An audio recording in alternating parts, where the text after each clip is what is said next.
Chapter 536. If it wasn't for the fact that Qin Ming wanted to pick up girls and raise Yu Qianzhou's ego, Yu Qianzhou would have been moved by him. He grabbed the wine jar and took a big gulp. The girls clenched their fists, their faces full of longing.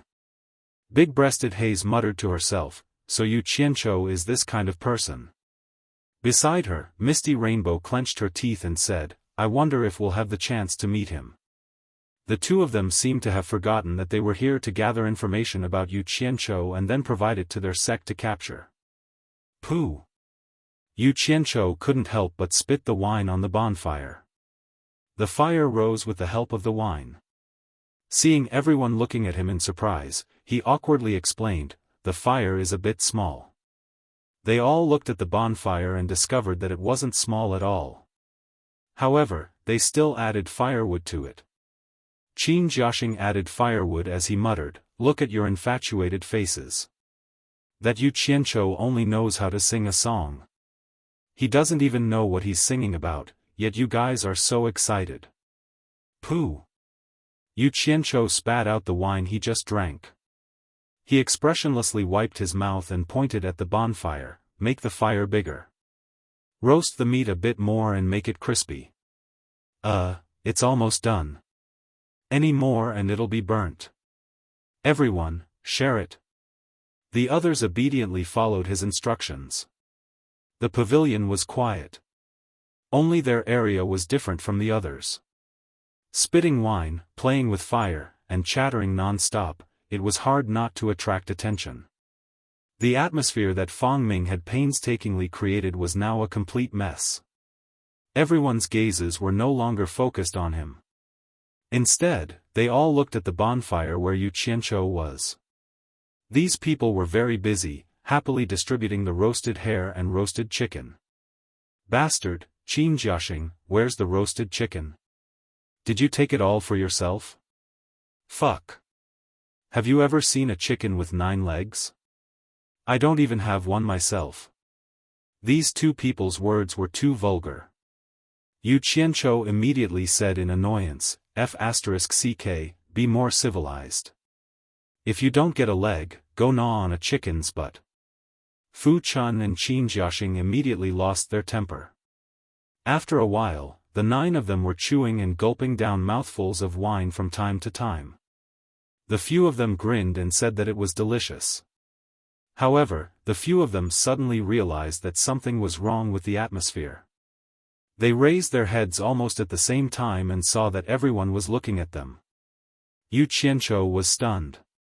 He waved to the crowd and said, sorry, we'll eat first. You can continue to talk about Mr. Nongzhu and Yu Qianzhou. Right, didn't you say you were going to sing a song? Come on. Sing. I need a song to help me get drunk. The people around him burst into laughter, as if they thought Fang Ming was an actor. On the hillside, the red lips under the green veil raised a beautiful arc. Obviously, she was also smiling, but the others could not see it. If it were someone else, Fang Ming would have taught him a lesson. However, it was this guy who wanted to teach him a lesson during the day. Fang Ming could only swallow his anger. However, his face was not good. He said in a low voice, it's okay if you don't take me seriously, but don't tarnish Mr. Nongzhu and Yu Qianzhou. This guy was good at talking. It was obvious that he was using the 2 gods to suppress the other party. However, when it came to talking, Yu Qianzhou was not afraid of anyone at all. Moreover, Yu Qianzhou did not take the 2 gods seriously at all. It was useful to scare other rogue cultivators, but it was really a mistake to scare Yu Qianzhou. Is there something wrong with your brain? Don't use others to support you. When did I tarnish Nongzhu and Yu Qianzhou? Yu Qianzhou thought that he had never seen someone so protective of his grandson. He drank a mouthful of wine, picked up a half-eaten drumstick, pointed at Fang Ming, and said, anyway, even if I tarnish Nongzhu and Yu Qianzhou, it's none of your business. I did tarnish them. What's wrong with that? If the 2 bastards have a problem with it, tell them to come to me. Don't meddle in other people's business. His words were so arrogant that Fang Ming was speechless. He did not mention Yu Qianzhou. Fang Ming thought that he could scare Nongzhu by mentioning Nongzhu, but he dared to curse Nongzhu by mentioning her name. It seemed that he was not afraid that his words would fall into Nongzhu's ears. It was impossible for Yu Qianzhou to be afraid. He had scolded Nongzhu many times in front of her, not to mention behind her back. Fu Chun and Qin Jiaxing looked at each other. Their boss was so awesome. No wonder his family name was Niu. Yan Lan and the other girls were full of admiration. This senior might be even more powerful than Mr. Nongzhu. Otherwise, who would dare to curse a master at the middle stage of Huashan realm like this? The place suddenly became quiet. Only the crackling of the bonfire could be heard. Everyone was searching for the name Niu Yud in their minds, but it seemed that they had never heard of him. On the other side, Tianai, who was scared by Fang Ming mentioning Nongzhu, felt even more ashamed now. Look at Fang Ming's courage, and then look at his own courage. Fang Ming's face darkened as he stared at the man who continued to eat and drink after cursing him. Suddenly, as if he had thought of something, he tossed the flute in his hand into his storage pouch and pulled out a zither. Then, he slowly sat down cross-legged in front of the veiled woman on the hill. Seeing that he put the guqin on his knees, everyone was immediately interested. They knew that he was going to play the song he mentioned just now. Yu Qianzhou glanced at him and thought, this guy is really talented. He can play both the flute and the guqin. Although cultivators from different countries are hunting Yu Qianzhou, I still think that he is a peerless genius that only appears once in 1,000 years. I love music, but I have no chance to learn from him in person. The few songs that I have learned are only paraphrased by others. I didn't get the complete song, so I had to compose a song myself. I hope I won't disturb you. As soon as Fang Ming finished speaking, his 4 brothers cheered again. He continued, it is said that the song White Fox was written by Yu Qianzhou when he first joined the cultivation world of Wuxia. He met a white fox that had been cultivating for 1,000 years. Feeling the misery of the fox's life, Yu Qianzhou gave it to the fox girl. This song has been sung in the cultivation world of Wuxia for a long time. Please listen carefully. The sound of the zither rang out slowly. After a prelude, Fang Ming sang softly with the sound of the zither, I am a fox that has cultivated for 1,000 years. 1,000 years of cultivation, 1,000 years of solitude. In the dead of night, can anyone hear me crying? In the dim light, can anyone see me dancing? The night was quiet, and the song was lonely. It had to be said that Fang Ming was indeed skilled. As expected of a specialist, his singing was indeed touching. Even Yu Qianzhou's eyes were filled with confusion.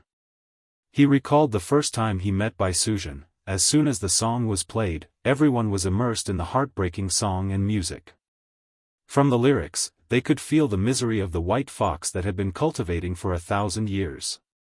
The heart-wrenching scene of Can I Dance for You Again appeared in everyone's minds.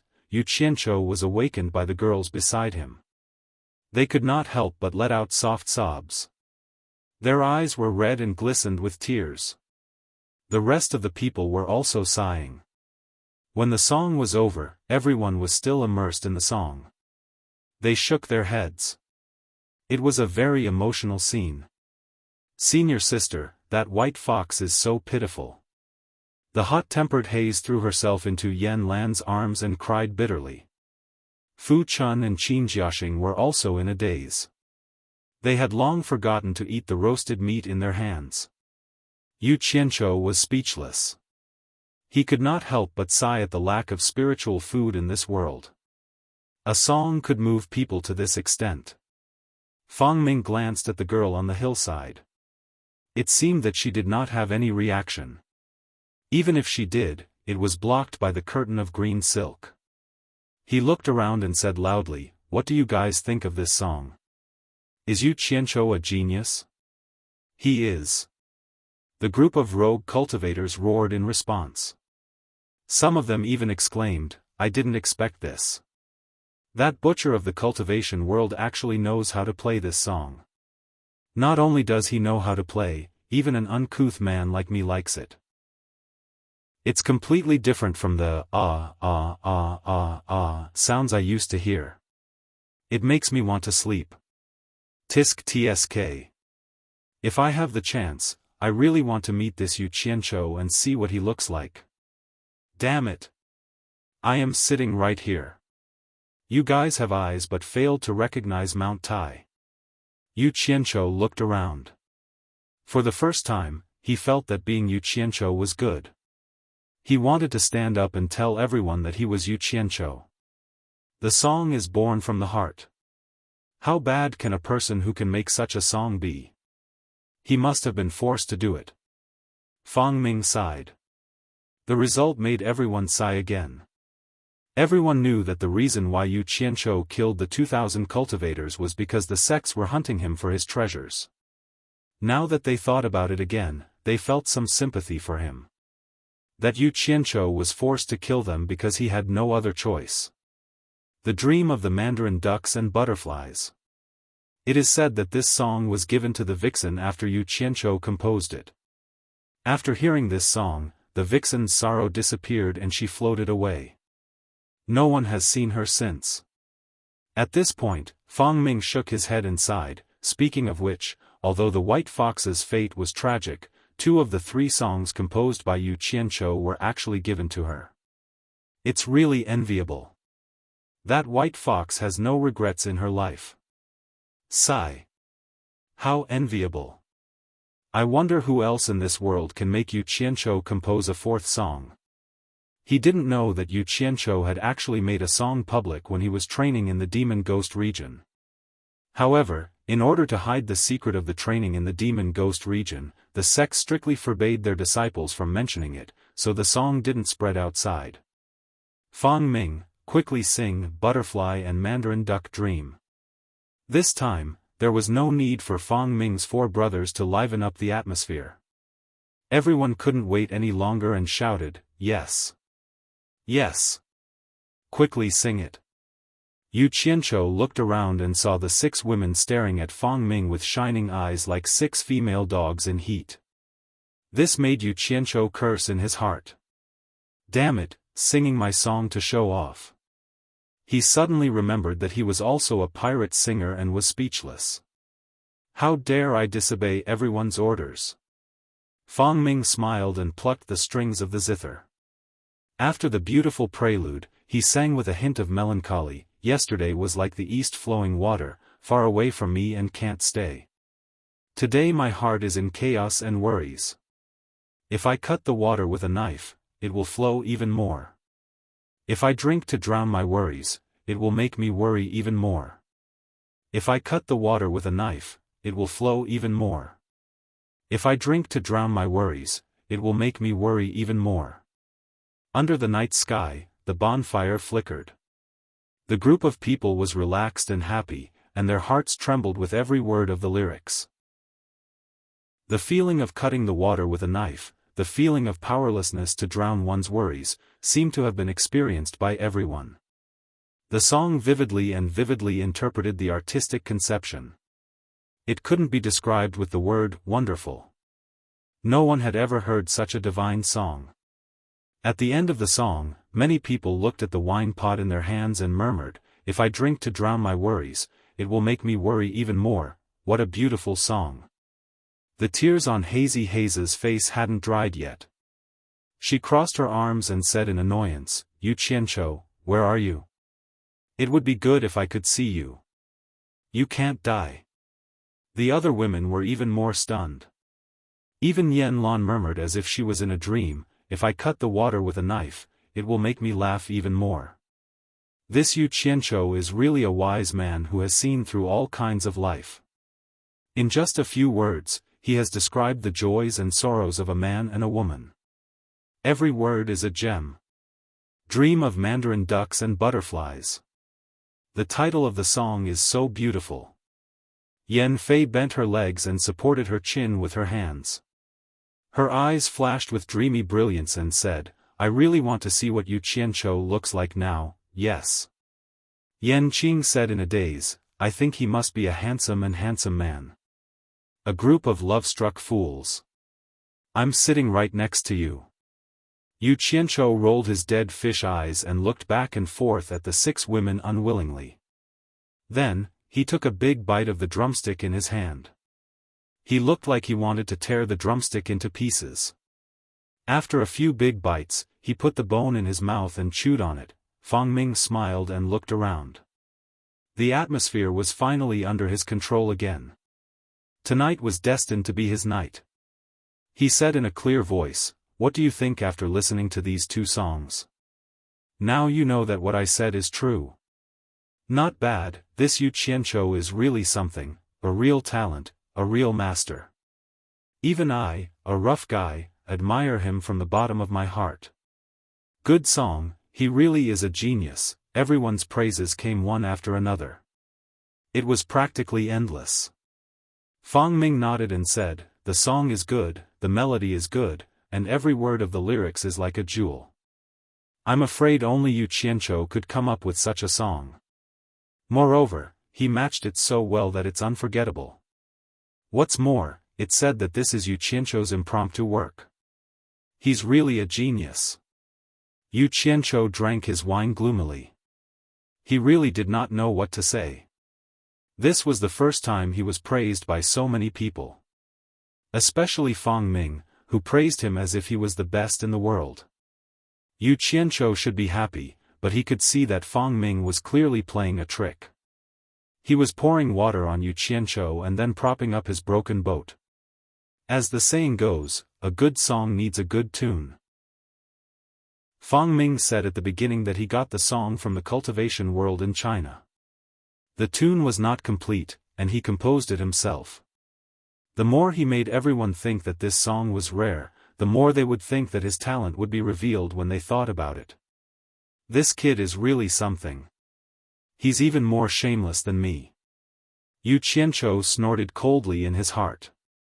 Fang Ming composed the tune. It's obvious that he did it step by step.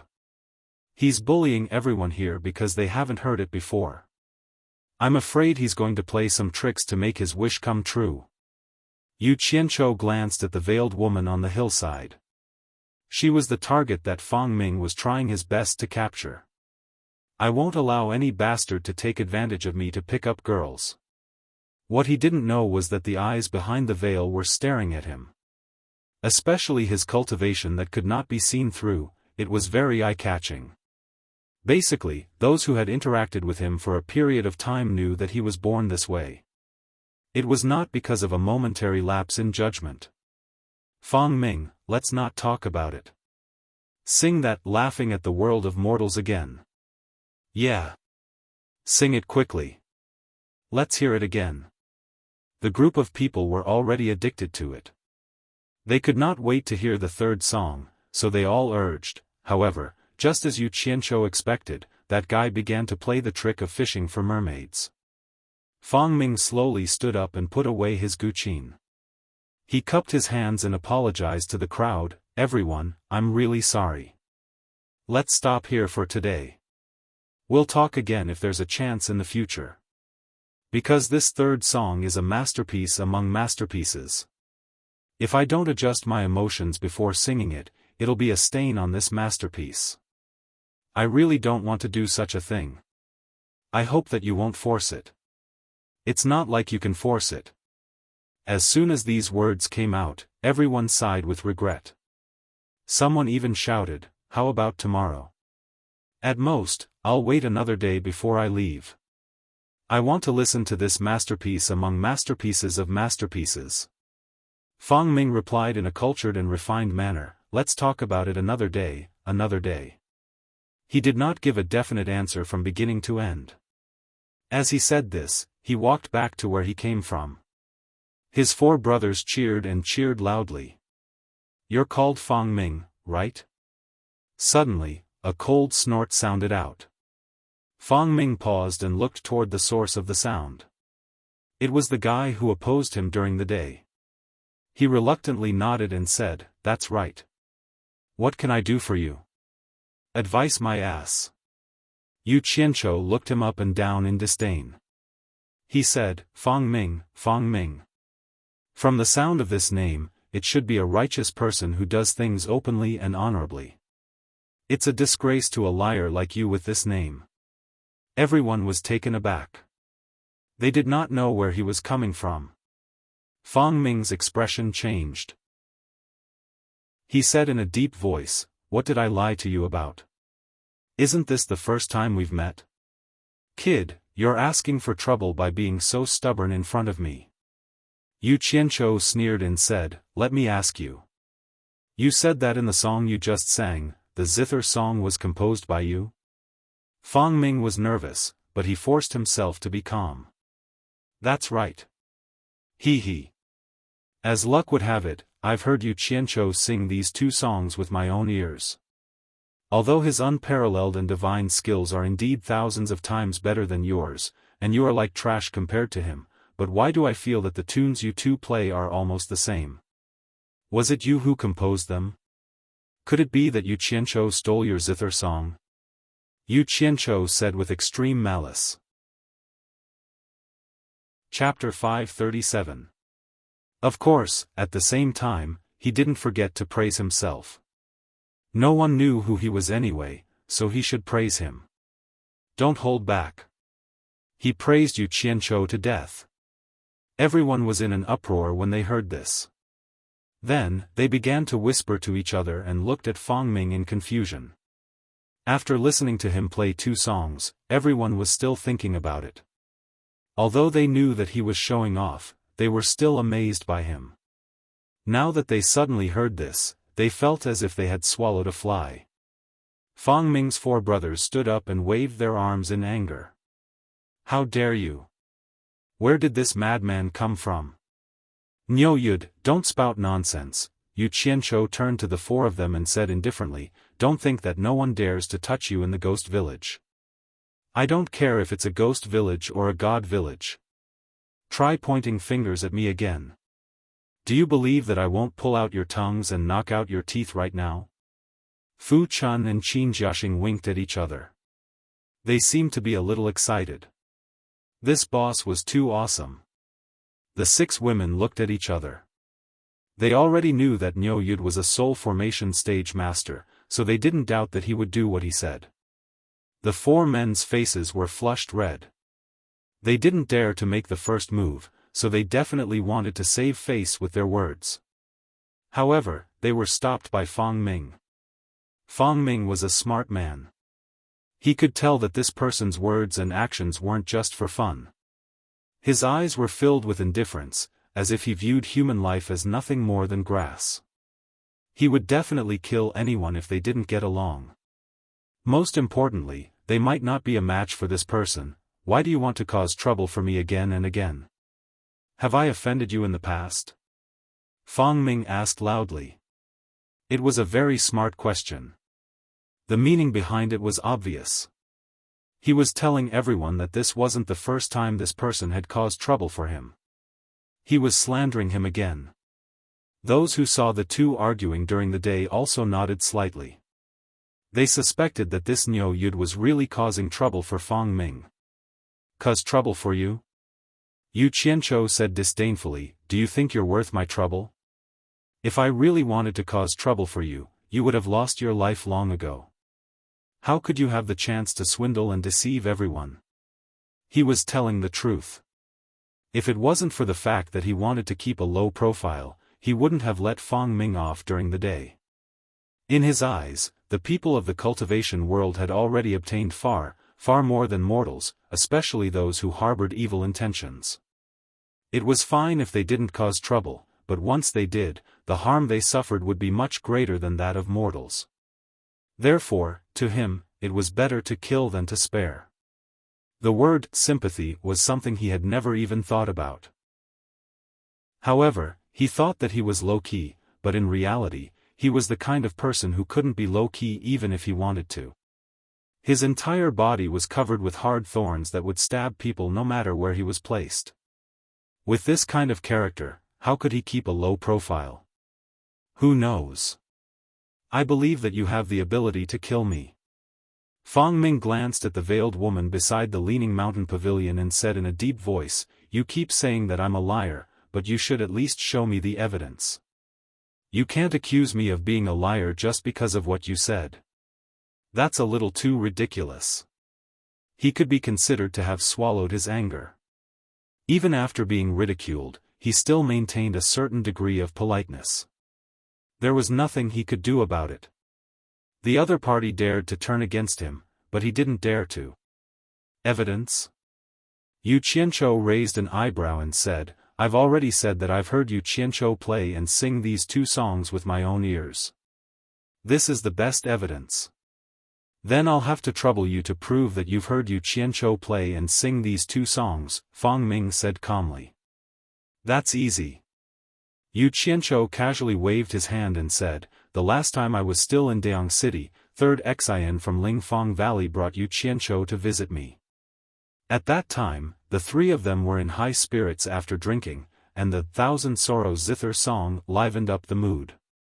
They played and sang more than 10 songs in a row, and those songs were like the sounds of nature, making people gasp in admiration. Among those songs, you played and sang. If you don't believe me, you can go to Lingfang Valley and ask 3rd Xian. Then you'll know that I'm not lying." Fang Ming choked and was stunned. Asking him to look for 3rd Xian, he had to have the qualifications to do so. Who was 3rd Xian? He was an expert in the late tribulation passing stage, his brother was in the early soul-forming stage, and his master was one of the 4 great men of the cultivation world. How could he have the qualifications to ask questions? It was already good enough that he could meet him. The itinerant cultivators looked at each other, trying to figure out Niu Yud's background. They had never heard of this person before, and even 3rd Xian and Yu Qianzhou wanted to visit him. It was obvious that he had an extraordinary background. Although Fu Chun and Qin Jiaxing didn't say a word, their faces were filled with pride. The 2 of them basked in the glory of their boss and enjoyed the feeling of being the center of attention for the first time. In the past, even among the itinerant cultivators, the 2 of them were nameless people. How could they receive so much attention? This feeling was really good, as if he had followed the right person. Fang Ming wanted to say something but stopped himself. In the end, he shut his mouth. Even if he was stubborn, he had to have the capital to do so. Not to mention that he couldn't see through the other party's cultivation, his background was even more mysterious. This kind of person was not someone a small itinerant cultivator like him could afford to offend. If he lost his life before he could eat the swan meat, it would be really not worth it. However, he saw a scene that he shouldn't have seen. Just as Niu Yud was talking about 3rd Brother Xian, the masked woman next to the mountain-leaning pavilion with a green veil lightly took a few steps forward. With every step she took, the night breeze brushed against the green muslin. Under the influence of the wind, the green muslin skirt wrapped around the contours of her slender legs. The exquisite curves on her upper body were even more captivating. The hazy curves could make all things pale in comparison with each step she took, and each step was enough to stop one's breathing. Everyone followed Fang Ming's gaze and held their breaths, staring fixedly at the woman. Although this mysterious woman's face was covered, the green veil was unable to conceal the allure of her body as she moved. They did not see her devastatingly beautiful face, nor did they hear her melodious words. This was because she had not said a word since she arrived. There was no pretentiousness to deliberately display the charm of a woman. Everything was done so inadvertently. With a few graceful steps, she vividly interpreted the word beauty. The mountain-leaning pavilion under the night sky, the incandescent light, and the one-armed old man, everything became an illusory background. Everyone's attention was focused on the woman in green veil. The bright moonlight was blocked by the drifting dark clouds, and the moon seemed to be too shy to peep at the woman below. Bonfires were lit everywhere, shining brightly. The burning firewood made crackling sounds, as if to remind everyone to come back to their senses. However, everyone was still immersed in a daze. After a long time, the group of people who had almost suffocated to death finally remembered the matter of breathing. They swallowed their saliva and took big gulps of air mixed with the fragrance of wine. However, their gazes were still fixed on the woman in green veil. Damn it! She could bring disaster to the country and people by not showing her face. This could be considered as putting the moon to shame. Yu Qianzhou, who came back to his senses, looked up at the sky and found that even the moon had disappeared. He drank a mouthful of wine, looked around at the group of people who were stunned, and shook his head with a bitter smile. In his mind, the few women who were waiting for his return appeared, and he felt that he owed them too much. The night wind was a little cold, but the bonfires were still burning. Yu Qianzhou's body leaned back slightly. He supported himself with one hand on his back and one of his legs retracted. His other hand was placed on his knee, holding a jar of wine and gently shaking it. The wine was poured into his mouth from time to time, and the bright red light from the fire made the faint longing in his eyes and face unmistakable. The masked woman in green veil was watching his every move. When she found that he did not fit in with the crowd, her eyes revealed a trace of surprise. In her impression, there was no need to mention her own charm, and it was rare to see such a man. Of course, there was also that person, that arrogant legendary figure, who was also an exception. That person was too arrogant, arrogant to the bones. However, that person did indeed have the qualifications to be arrogant, arrogant to the point of ignoring everything. What beauty, in his eyes, was just a skeleton. When it was time to make a move, there was no reason to talk, so beautiful. Wuxia said dreamily, looking at the dazed looks of the men around her. She slightly lowered her head to look at the big chest that she was usually proud of, and subconsciously shrank her chest. For the first time, she found that it was really stupid to rely on big breasts to attract men's attention. Look at him, he just took a few steps, and the effect was far more attractive than her own chest. It is very beautiful. Yan Lan let out a sigh. After all, these women were women, so they were the first to come back to their senses, but their faces all showed a look of shame.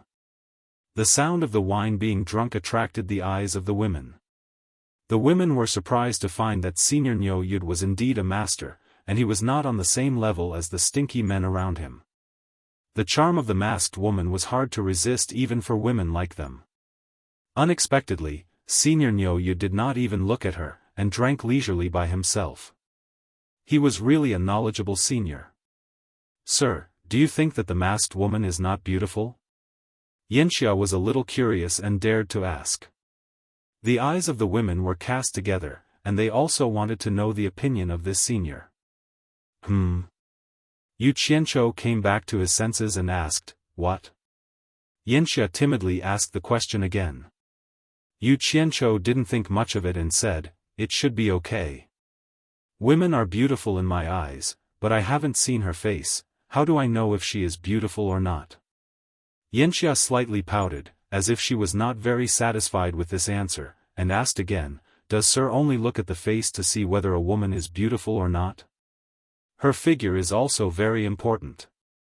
Yu Qianzhou was stunned, his eyes glanced at her chest, and then sent the wine jar in his hand to her sensitive part, and said with a smile, "Of course, the figure is very important. I like women with big breasts. Just looking at them makes me feel good, and taking them off is even more." Cough.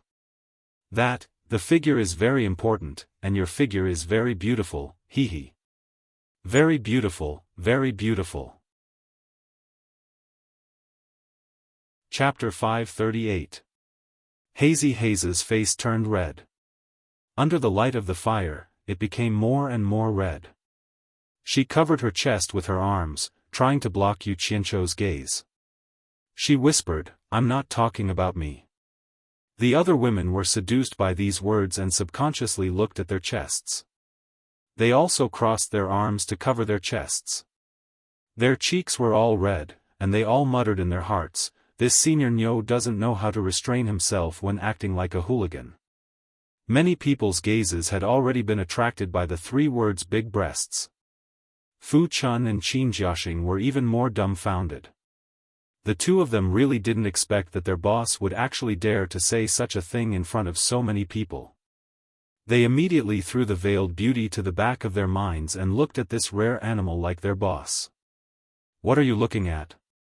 Yu Qianzhou glared at the two of them, and then awkwardly explained to Hazy Haze, "It was a slip of the tongue, a slip of the tongue, I absolutely didn't mean anything else." However, the figures of the women shrank, a little bit to guard against thieves. Especially their eyes, they obviously didn't believe that he had made a slip of the tongue. "Damn! I obviously want to flatter you, but you actually treat me as a pervert." Yu Qianzhou opened his mouth and shook his head speechlessly. He was too lazy to explain, and he couldn't explain it clearly. Many people around him snickered, laughing that he was really a kindred spirit. If someone was more careful, they would find that the direction of the veiled woman's veil had changed a little. It seemed to be facing the direction of Yu Qianzhou. Obviously, she had noticed this Niu Yud. Fang Ming always paid attention to her movements and naturally noticed this. Just now, the beauty of the mysterious woman's graceful steps had left an indelible mark in his heart. Before, he had the heart to climb high branches, but now he had the impulse to get close to her. This couldn't be blamed on him. A graceful lady was a gentleman's desire. Any normal man would like beautiful women. However, if he was jealous of a beautiful woman, he had to consider the consequences. Fang Mingben had already suppressed his irrational action of clashing with Yu Qianzhou, but after seeing the peerless elegance of this beautiful woman, his heart began to beat wildly. Even if this woman did not have a mysterious background, it would be enough to satisfy him for the rest of his life if he could obtain her, not to mention that she might have a profound background. Originally, there were already signs of success when the conditions were right, but this Niu Yud forcefully stopped it. Moreover, such a peerless beauty had actually shifted her attention from him to Niu Yud. This was intolerable. Fang Ming's face was livid and shouted, "Niu Yud, how dare you say such obscene words in public? Aren't you afraid of being a disgrace?" Yu Qianzhou was slightly startled. Just now, he had thought that this fellow was tactful.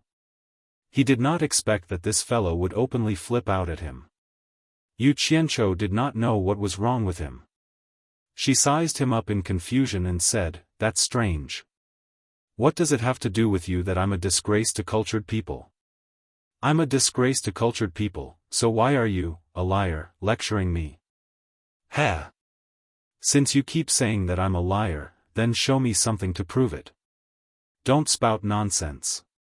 Do you think everyone in the world is a fool?" Fang Ming threw caution to the wind. He was sure that the mysterious woman was also someone who loved music. Otherwise, she wouldn't have played the flute alone in this lonely night. Fang Ming's bet was very simple. As long as the veiled woman was a person who loved music, she would not put herself in danger. Because there was still a song to be sung. Did she not want to hear it? Moreover, the one-armed old man who guarded the ghost manor probably wouldn't allow anyone to commit murder in the ghost manor. Everyone broke out in a cold sweat for Fang Ming. Offending such a person was truly not a wise move.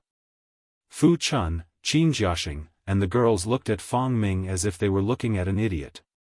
In their eyes, a mere vagrant cultivator dared to provoke a soul formation stage cultivator. Wasn't he courting death? Oh! Yu Qianzhou put down the wine jar in his hand and sat up straight. He raised his hand to touch his forehead helplessly. The copper bracelet on his wrist was very eye-catching. He said disdainfully, "I, Niu Yud, have always won people over with my virtue. Tell me, how can I prove it so that you will be convinced?" Fang Ming's face tensed up. "Niu Yud, I don't know if you know music or not, but since you insist on proving that I'm a liar, don't say that I'm making things difficult for you. If you can sing a song composed by Yu Qianzhou, then it will be a strong proof." He secretly prepared another excuse in his mind.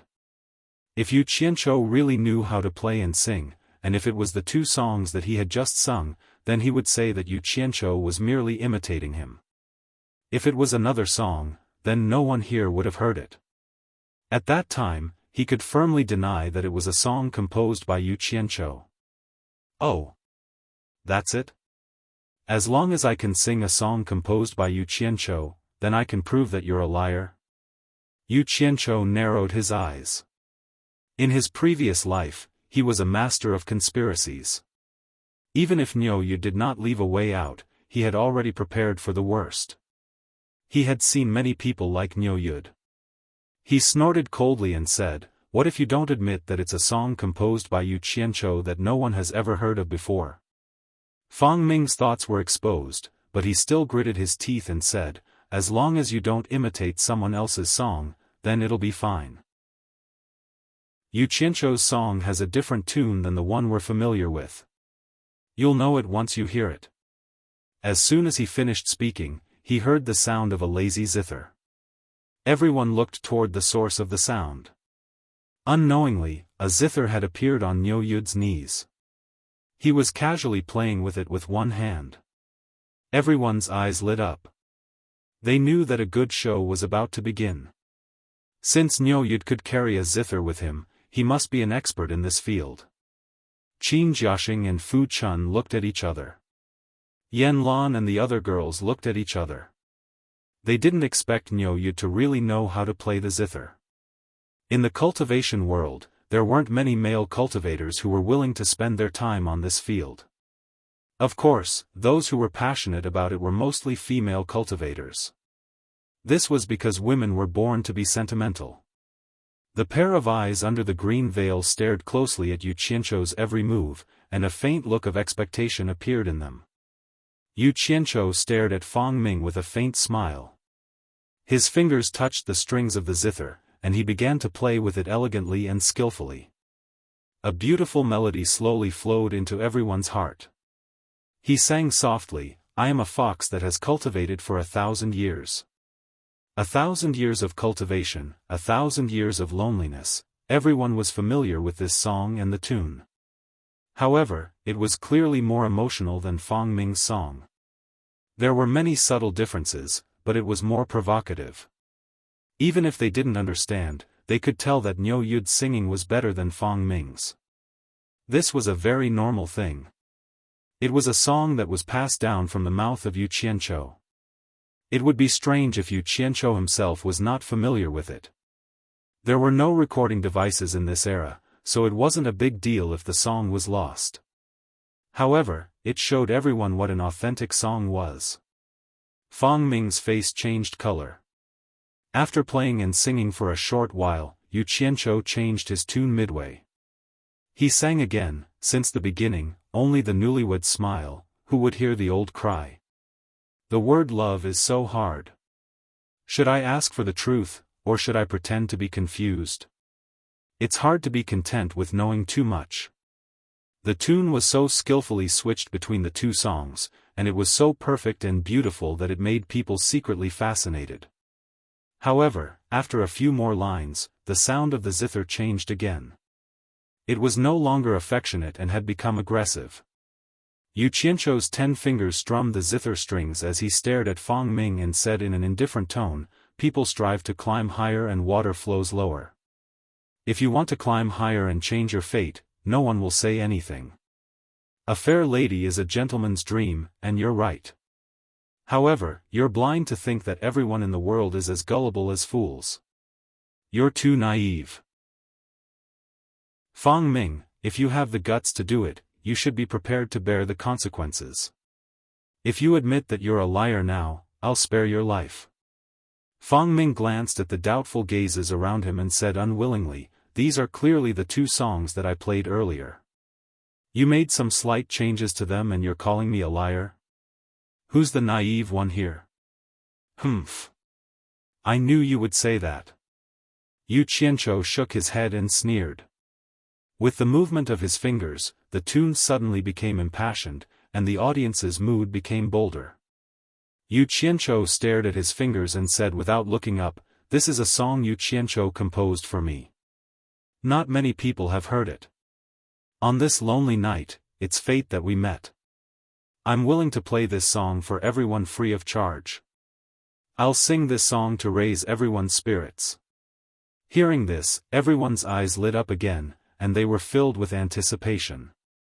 Her red lips pursed under the green veil, which was a rare sight.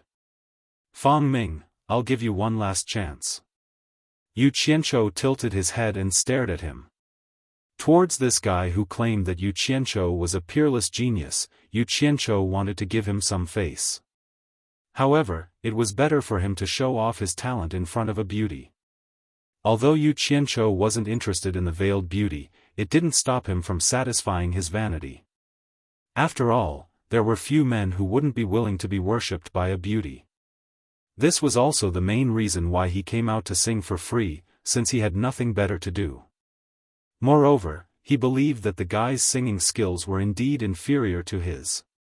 Since he wanted to promote Yu Qianzhou as a peerless genius, he might as well let Niu Yu do it for him. He was sure that the audience would be satisfied, and the peerless genius, Yu Qianzhou, would also be satisfied. However, the result of his action was that Fang Ming was doomed to be unlucky. However, Yu Qianzhou didn't like this guy who pretended to be cool, so he wouldn't help him. It was already good enough that he was willing to give Fang Ming a chance and a way out. Fang Ming sighed. It wasn't easy for him to get a chance to show off today. Why did he have to meet Niu Yu, who appeared out of nowhere? Was this really his fate? Although he had a vague feeling that something was wrong, he was blinded by greed. He forced himself to be calm and said, "True gold fears no fire, and justice is in the hearts of people." Chapter 539. He was stubborn, but his 4 brothers started to feel uneasy. To survive in the cultivation world until now, avoiding the strong and the weak was one of the rules of survival. This Niu Yu was obviously unfathomable. They couldn't understand why Fang Ming was so stubborn. Was it worth taking such a big risk? Justice exists in the hearts of people? Yu Qianzhou's fingers danced non-stop on the zither. He sneered and said, "If justice exists in the hearts of people, why would there be a distinction between the secular world and the cultivation world? Everyone has justice in their hearts, and there's no need for us to risk our lives fighting and killing. Every man for himself is the most suitable phrase to be used in the cultivation world." His words caused the bonfire to fall into silence. Only the sound of the zither could be heard. Everyone was reflecting on their past experiences in the cultivation world. Truly, every man for himself was the definition of every man for himself. Many people sighed softly and poured the strong liquor down their throats. Your way of thinking is too one-sided and extreme. For example, this old senior. Fang Ming righteously waved his hand and pointed at the one-armed old man in the leaning mountain pavilion. He said passionately, not to mention his profound cultivation base, he has been silently maintaining the ghost village for countless years. He has not allowed the ghost village to fall into ruins. He has also provided a place for us wandering cultivators to stay. Can you say that this old senior's actions are also every man for himself? Nice bootlicking. I hope he can save your life in the future. Yu Qianzhou glanced at him disdainfully and ignored him. His fingers danced on the zither, producing an infinitely melancholic tune. He looked around and said with a faint smile, "There's wine today, so let's get drunk today. When we meet again in the future, we will be passers-by. Niu Yu will present a song to relieve the boredom of fellow wandering cultivators."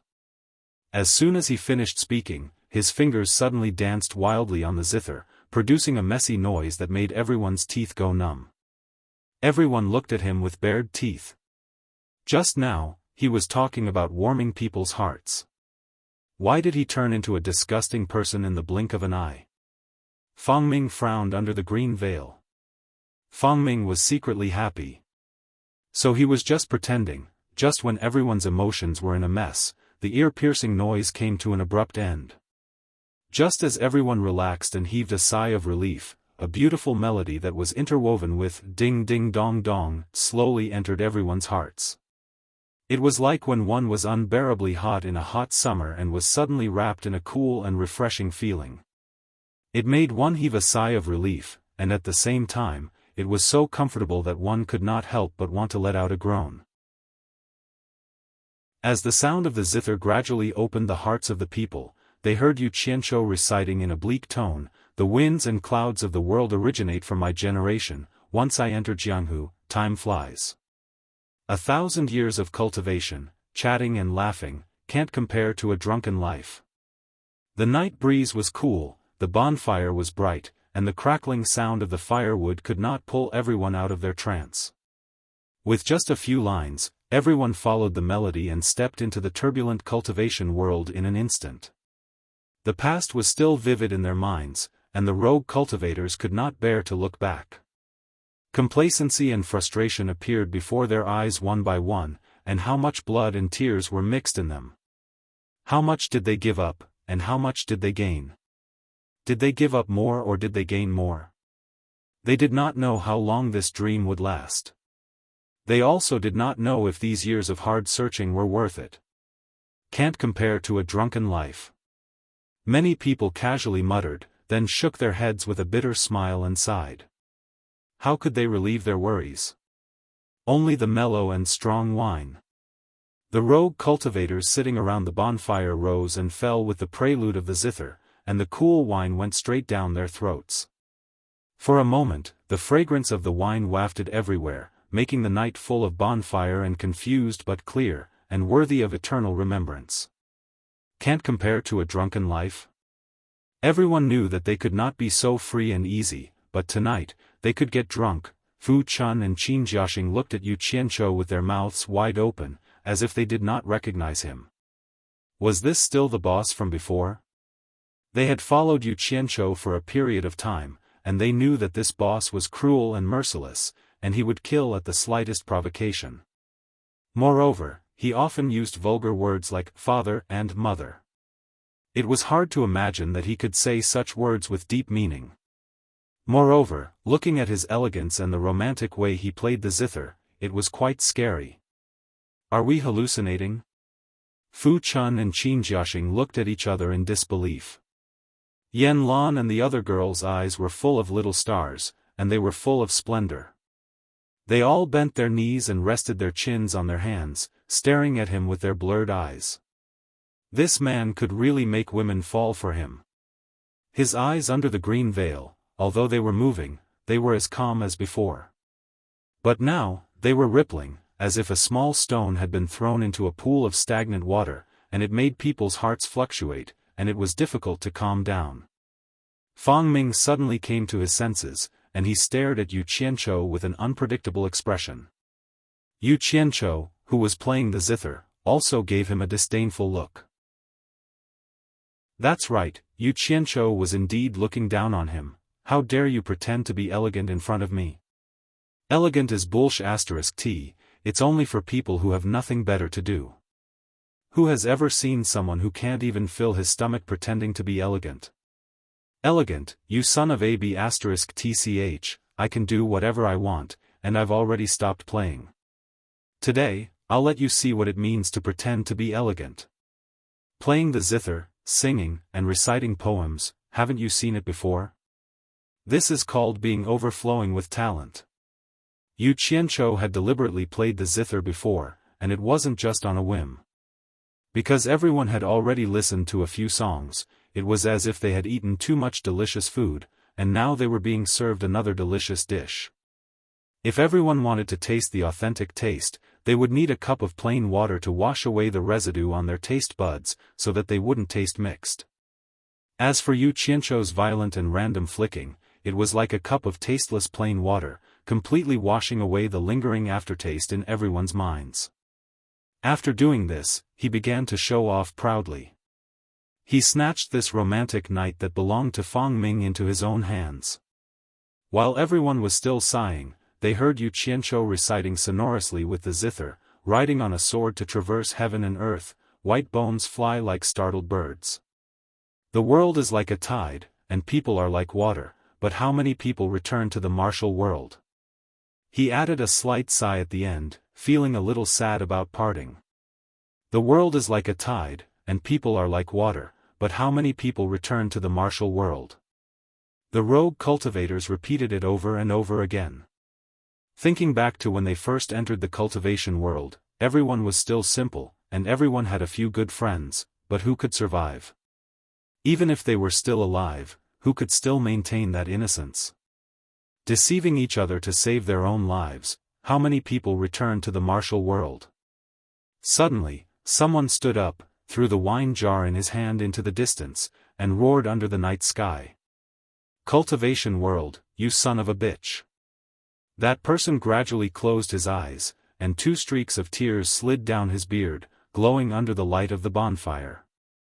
This person was none other than the mid-stage nascent soul cultivator, Tian Yi. Perhaps he was thinking of his relatives and friends who no longer existed. The eyes of the 2 people beside him were also red, and they didn't say anything. They only knew how to pour the wine into their mouths. Next to the mountain pavilion, under the illumination of the incandescent lamp, behind the green gauze curtain, her red lips moved slightly, and an almost inaudible voice came out, "Riding on a sword to traverse heaven and earth, white bones fly like startled birds. The world is like a tide, and people are like water, but how many people return to the martial world?" It seemed to be the first time this mysterious woman spoke. Her voice was mellow, like silver beads falling on a plate, crisp and pleasant to the ear. Unfortunately, the cultivation of the people below could not hear it. Only the old man behind her heard it. The one-armed old man slowly turned his head to look at Yu Qianzhou, and his calm eyes were a little dim, as if he was peeling away the night sky and looking at the distant past. A burst of wild and carefree laughter suddenly sounded under the night sky, and the bonfire suddenly flickered. Everyone was startled and looked over, and it was Yu Qianzhou laughing with his head facing the sky. The sound of the zither also became carefree and leisurely, and his 10 fingers were as bright as a blooming lotus, freely moving on the strings. The carefree and leisurely sound of the zither seemed to be warning everyone that since the past was unbearable to look back on, why not just let it go and laugh it off? The sound of the zither suddenly surged, and everyone's emotions fluctuated along with it. Suddenly, they heard Yu Qianzhou sing loudly, "The ocean laughs, the surging tides on both sides, floating and sinking with the waves, remembering the present. The heavens laughs, the tides of the world, only God knows who wins and who loses. The rivers and mountains laugh, the misty rain is far away, the waves wash away the mortal world, how many do you know in the secular world? The cool breeze laughs, actually provoking loneliness, the heroic spirit is still there in the evening. La la la, la la la, ha ha." The song surged in the wilderness. Although it was night, the moon was bright, and the stars were sparse, but everyone's state of mind was instantly brought into another world. Under the bright sky, laughing alone at the ups and downs of the ocean, laughing at the vicissitudes of life like floating clouds, fighting for fame and wealth like passing clouds. How many people in the cultivation world live in fear and anxiety? How can it be as carefree as watching the sunset with a wisp of cool breeze? Yu Qianzhou's 10 fingers, the unrestrained singing, and the wild and hearty laughter dazzled Yan Lan and the other girls, and they couldn't help but fall into a trance. Fu Chun and Qin Jiaxing were dumbfounded, and they really suspected that their boss was possessed by something unclean. Inside the pavilion, the one-armed old man's cold eyes gradually melted. Beside the pavilion, the blue muslin on the bridle fluttered without any wind. The pair of eyes inside stared at Yu Qianzhou, who was indulging himself. Her soft red lips moved slightly, and she murmured to herself, "The rivers and mountains laugh, the misty rain is far away." Is this a song composed by Yu Qianzhou? The common people laugh, no longer lonely, the heroic spirit is still there. As Yu Qianzhou sang, he couldn't help himself, and he gradually got into the mood. He seemed to be crazily singing to his heart's content. His wild and unrestrained manner really stirred people's hearts. Not to mention the others, they all swayed their upper bodies along with the song, and their flying swords clanked again. Together with the music, they sang along with Yu Qianzhou, "The ocean laughs, the surging tides on both sides, floating and sinking with the waves, remembering the present, this song was both heroic and catchy, suitable for these men to vent their emotions. After being led to sing a few times, they all sang very well. Under the night sky, beside the piles of bonfires, the fragrance of wine mixed with the wild singing drifted in the wilderness. The veiled woman beside the pavilion raised her flute and gently placed it next to her lips. Chapter 540. Woo woo, the flute sounded again. It floated in the night sky, but it was not as lonely as it was the first time. The melodious sound of the flute was intertwined with the music of the zither. The lingering sound of the wild and gentle accompaniment immediately enhanced the gentleness and heroism of the song. It vividly displayed the charm of laughing mountains and rivers, drifting in the misty rain. The night wind seemed to be stirred up as it blew towards them, fluttering their clothes and making the bonfire flicker. The music of the zither and the flute was perfect, and it was a rare song to be heard in the world. Yan Lan and the other girls' hair danced in the wind, but they still stared at Yu Qianqiu, as if the lingering sound of the flute was also produced by the strings of the zither under his fingers. They didn't think that it was someone else who was playing the flute, because the flute's insertion point was just right. Those who were immersed in it felt that the music was even more beautiful and emotional. However, Yu Qianqiu noticed it. He kept playing the zither with his fingers to cooperate with the people who were singing loudly. He turned his head and looked at the veiled girl who was playing the flute beside the pavilion. The night wind came at the right time, wrapping around the mysterious girl's graceful figure. The green veil covering her face was blown up. Although her face was not exposed, half of her smooth and round forehead was already revealed. Yu Qianqiu stared at her, but he didn't know that the eyes under the green veil were also looking at him. Fingers plucking the strings and lips playing the flute, they cooperated so well. It was as if they had a telepathic connection, and their hearts were connected to each other. Everything was understood without words. A few strands of affection were quietly brewing in their eyes. Fang Ming was probably the only one among the rogue cultivators who wasn't immersed in it. He was slightly absent-minded, but he immediately woke up when he heard the flute. Now that he saw that the mysterious girl was playing the flute together with Niu Yud, he would be lying if he said he wasn't jealous. But what could he do about it? He could only keep it in his heart. Fang Ming's eyes fell on the four people who were singing loudly.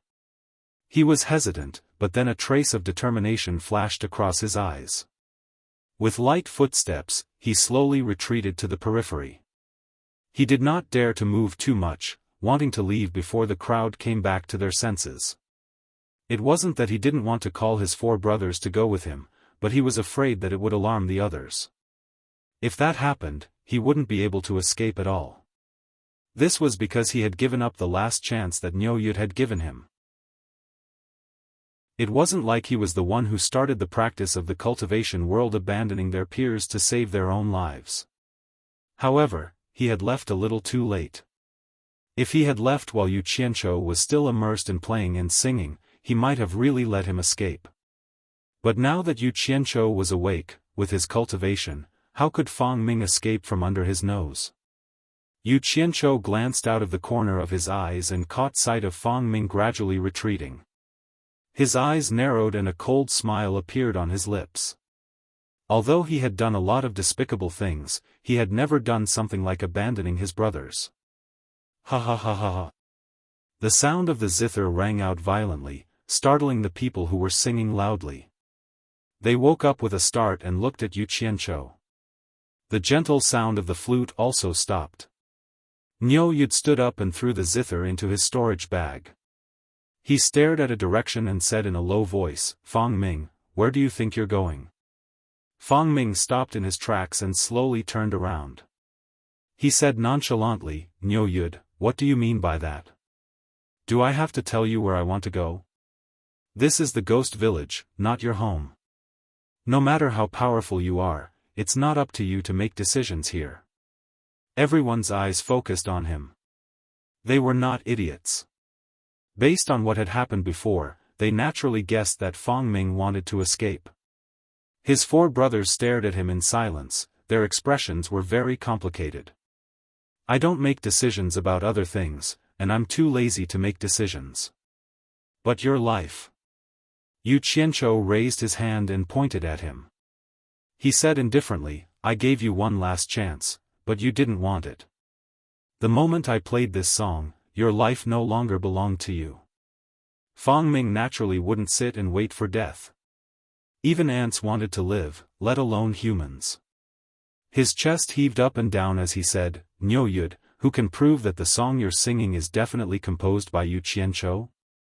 Everyone understood what he meant, but they could also tell that he was being shameless.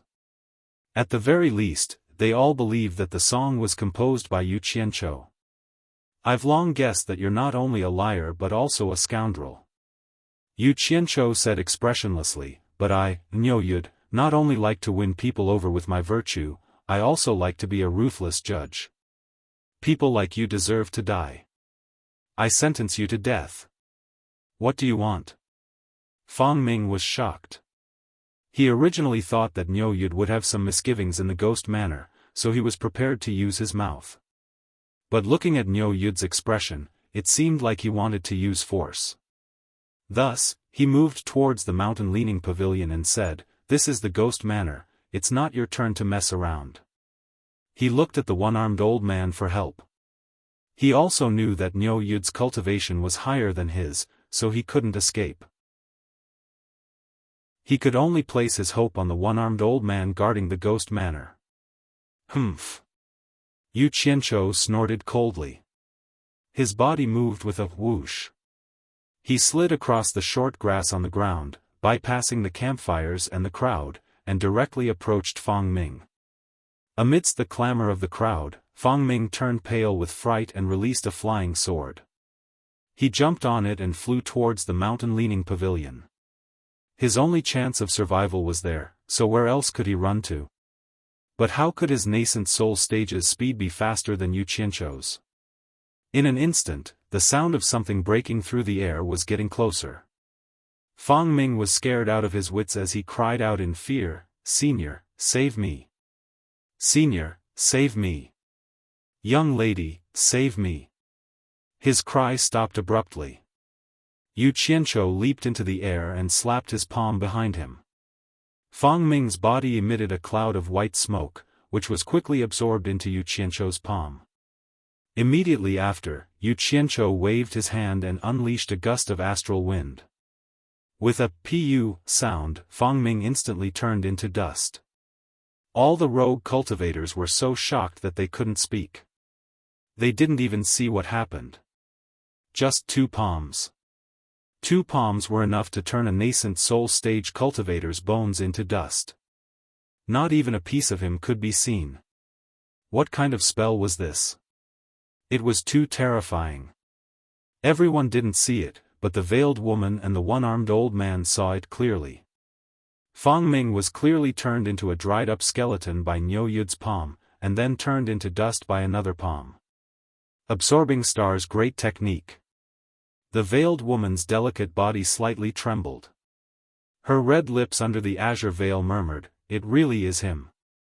If the first sentence was heard by Yu Qianzhou, he would definitely be very surprised. Although it wasn't the first time he used the Absorbing Star's great technique, the number of people who knew about it could be counted on one hand. At least, no woman knew about it. After the one-armed old man clearly saw the power of this palm, his pupils rapidly shrank. There was no doubt in his eyes that he was shocked. After Fang Ming died, the flying sword under his feet still rushed towards the leaning mountain pavilion. The one-armed old man teleported in front of the veiled woman and conveniently grabbed the flying sword. Teleportation. Yu Qianzhou stared deeply at the one-armed old man. He had no intention of colliding with these 2 unknown people. His body turned in the air and immediately rushed towards Fang Ming's 4 brothers. After the 4 of them witnessed Fang Ming's tragic death, they were stunned. Suddenly, they realized that the person was rushing towards them. They were so scared that they immediately jumped up and ran. However, just as the 4 of them jumped up, they discovered that they were already surrounded by a qi dynamic. Yu Qianzhou flew backward in the air and slammed his palm toward the 4 people below. For streams of white smoke rushed into his palm with a whooshing sound. Since he had already made his move, he didn't mind carrying the crime of killing the innocent. He wanted to cut the weeds and eliminate the roots. Everyone raised their heads and saw the 4 sounds of the palm. Suddenly, they heard a rushing sound that pierced through the air. He turned around and saw that the one-armed old man in the leaning mountain pavilion had made a move. Fang Ming's flying sword left his hand, leaving behind a magnificent silver light. It was accompanied by the faint sound of wind and thunder as it shot toward Yu Qianzhou, who was in midair. A strong wind followed the flying sword, and wherever it went, the bonfire would be extinguished. The people below felt their faces hurt from the strong wind. From the looks of it, the 2 experts were about to fight. No one dared to sit still. It wouldn't be fun if they got caught in the crossfire. They scattered like birds and beasts. They didn't even have time to hide. Even if they wanted to watch the show, they had to stay far away. Yu Qianzhou had just finished off the 4 people with 1 palm strike when he saw the flying sword coming towards him. In an instant, it was right in front of him. When the flying sword was still a few meters away, the strong wind had already hit him. He almost couldn't stand still in the air. He was shocked. This old man's cultivation was so high. Without another word, he leaped into the air again. Activating the metal art, he slapped the flying sword that had just brushed past him. Bang! The flying sword that was wrapped in the strong wind could no longer withstand the pressure. It exploded into a cloud of silver dust and flew everywhere. The bonfire below was extinguished by the wind and the 4 dried corpses turned into dust on the spot. Under the green veil, the black eyebrows slightly furrowed. It was understandable that Yu Qianzhou killed Fang Ming, but he didn't even let the 4 people go. She couldn't stand it anymore. She had been merciful all her life and hated killing the innocent. The one-armed old man's eyes flickered when he saw that his flying sword had been reduced to dust by Yu Qianzhou's palm. A fearless battle intent gradually overflowed from his body as he stared at Yu Qianzhou. The ghost manor didn't allow people to cause trouble. However, Fang Ming had offended someone he shouldn't have, so he didn't stop Niu Yud from killing Fang Ming. However, after Niu Yud killed Fang Ming, he turned around and killed 4 people. He simply didn't respect the ghost manor's guardian at all. Since he broke the rules here, he naturally had to teach him a lesson. However, he didn't expect Niu Yud to be able to shatter the flying sword he released with 1 palm strike. Moreover, it was shattered. This cultivation was quite frightening. He was confident that he could also easily shatter a normal flying sword with 1 palm strike. However, it was impossible for him to shatter a flying sword into dust. He now suspected that Niu Yud was a soul formation stage expert who was hiding his identity and purposely came to cause trouble. This was because even he couldn't see through Niu Yud's cultivation. One could only imagine Niu Yud's cultivation. For a moment, his battle intent soared. However, just as he slowly moved half a step, he suddenly heard a soft sigh. The voice transmitted, "Forget it. This person's background isn't simple. He also has a deep relationship with Nongzhu. Let him go." "Miss, do you know this person?" The one-armed old man was startled. He transmitted his voice back, "Who is he?"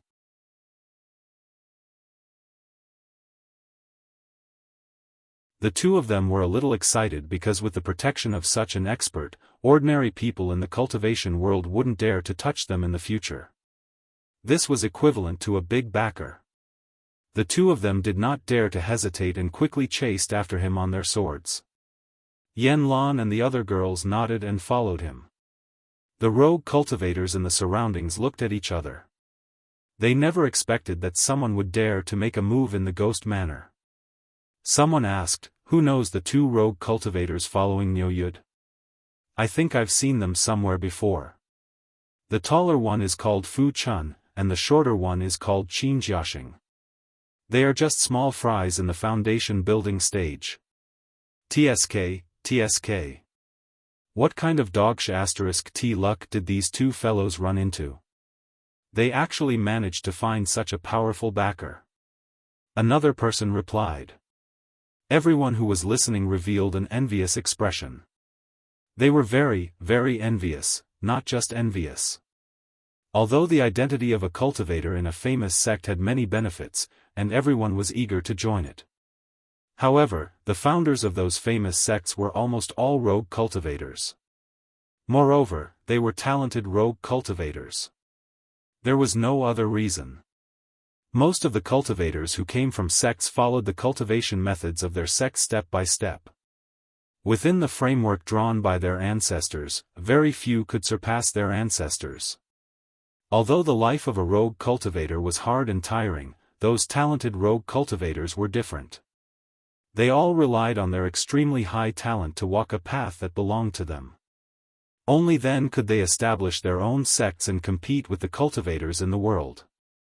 Among the top 10 cultivators in the world, which one of them wasn't a rogue cultivator? Among the rogue cultivators, they had never heard of someone named Niu Yud. However, judging from his powerful skills in various situations today, he might also be a talented rogue cultivator. To be able to follow such a person, once he established his own sect, the person who followed him would definitely have an extraordinary status in the sect. How could those rogue cultivators who had attached themselves to famous sects and clans compare to them? That was why everyone envied Fu Chun and Qin Jiaxing. If they could befriend each other now, they might have a way out in the future. What surprised Yu Qianzhou was that the ruthless magistrate that he casually mentioned became Niu Yud's nickname. Moreover, because of his fight with the one-armed old man, it didn't take long for the news to spread throughout the cultivation world. Returning to the small courtyard with 6 rooms, Yu Qianzhou sent the 6 girls away and called Fu Chun and Qin Jiaxing to his room. Seeing that he was serious, the two of them couldn't help but look at each other. They didn't know why their boss was looking for them. Yu Qianzhou took out 2 storage bags and threw them to the two of them. The two of them caught the bags and looked at each other. Then, they immediately injected their divine senses into the bags. If they didn't look, they wouldn't know. Once they saw it, they were shocked. Their eyes widened and they couldn't speak. There were so many spirit stones in the bags. For them, it was indeed a lot. They had never seen so many spirit stones in their lives. The two of them looked at Yu Qianzhou in confusion. They didn't know why he gave them so many spirit stones. There are 2 million top-grade spirit stones in each storage bag. It's enough for you to use. Yu Qianzhou smiled. For us? The two of them asked almost at the same time. Don't worry. Yu Qianzhou took out 2 purple, true restriction-breaking pills, and threw them to the two of them. It's your luck that you met me. Today, I'll help you break through to the early stage of tribulation passing. The two of them were dumbfounded. They thought they had heard wrong. Cultivation was about progressing step by step. The two of them were only in the middle stage of foundation establishment. How could they break through to the early stage of tribulation passing? Don't doubt me. Yu Qianzhou pointed at the purple spirit pills in their hands and said, the spirit pills in your hands are called restriction-breaking pills. They were made according to a recipe passed down from ancient times. Because the spirit herbs needed to make them are extremely difficult to gather, they have never appeared in the cultivation world. That's why very few people know about them. Although the two of them didn't have high cultivation levels, when they saw the halo on the spirit pills, they were a bit confused. Just by looking at the quality of the spirit pills, it was obvious that they were made by a top-notch alchemist. A normal alchemist would have a hard time making spirit pills with a halo. Fu Chun held it in her hands and said excitedly, "Boss, do you mean that this restriction-breaking pill can increase a person's cultivation level?" Qin Jiaxing smelled the fragrance of the spirit pills obsessively. Take the spirit pills, catalyze the medicinal properties, and then absorb the spiritual energy inside the spirit stones. When the time comes, you will know if I'm telling the truth. Yu Qianzhou raised his hand and said, "Give it a try." "Yes, yes." The two of them nodded. They were so excited that they didn't know what to say. Without hesitation, they stuffed the spirit pills into their mouths and sat down cross-legged to regulate their breathing. The two of them didn't have the slightest doubt because they felt that their boss had no reason to harm them. Moreover, with their status, neither of them was worth 2 million high-grade spirit stones. Spending 4 million high-grade spirit stones to harm insignificant people like them would be more likely to be crazy. With their boss's cultivation level, it would be easy for him to kill them.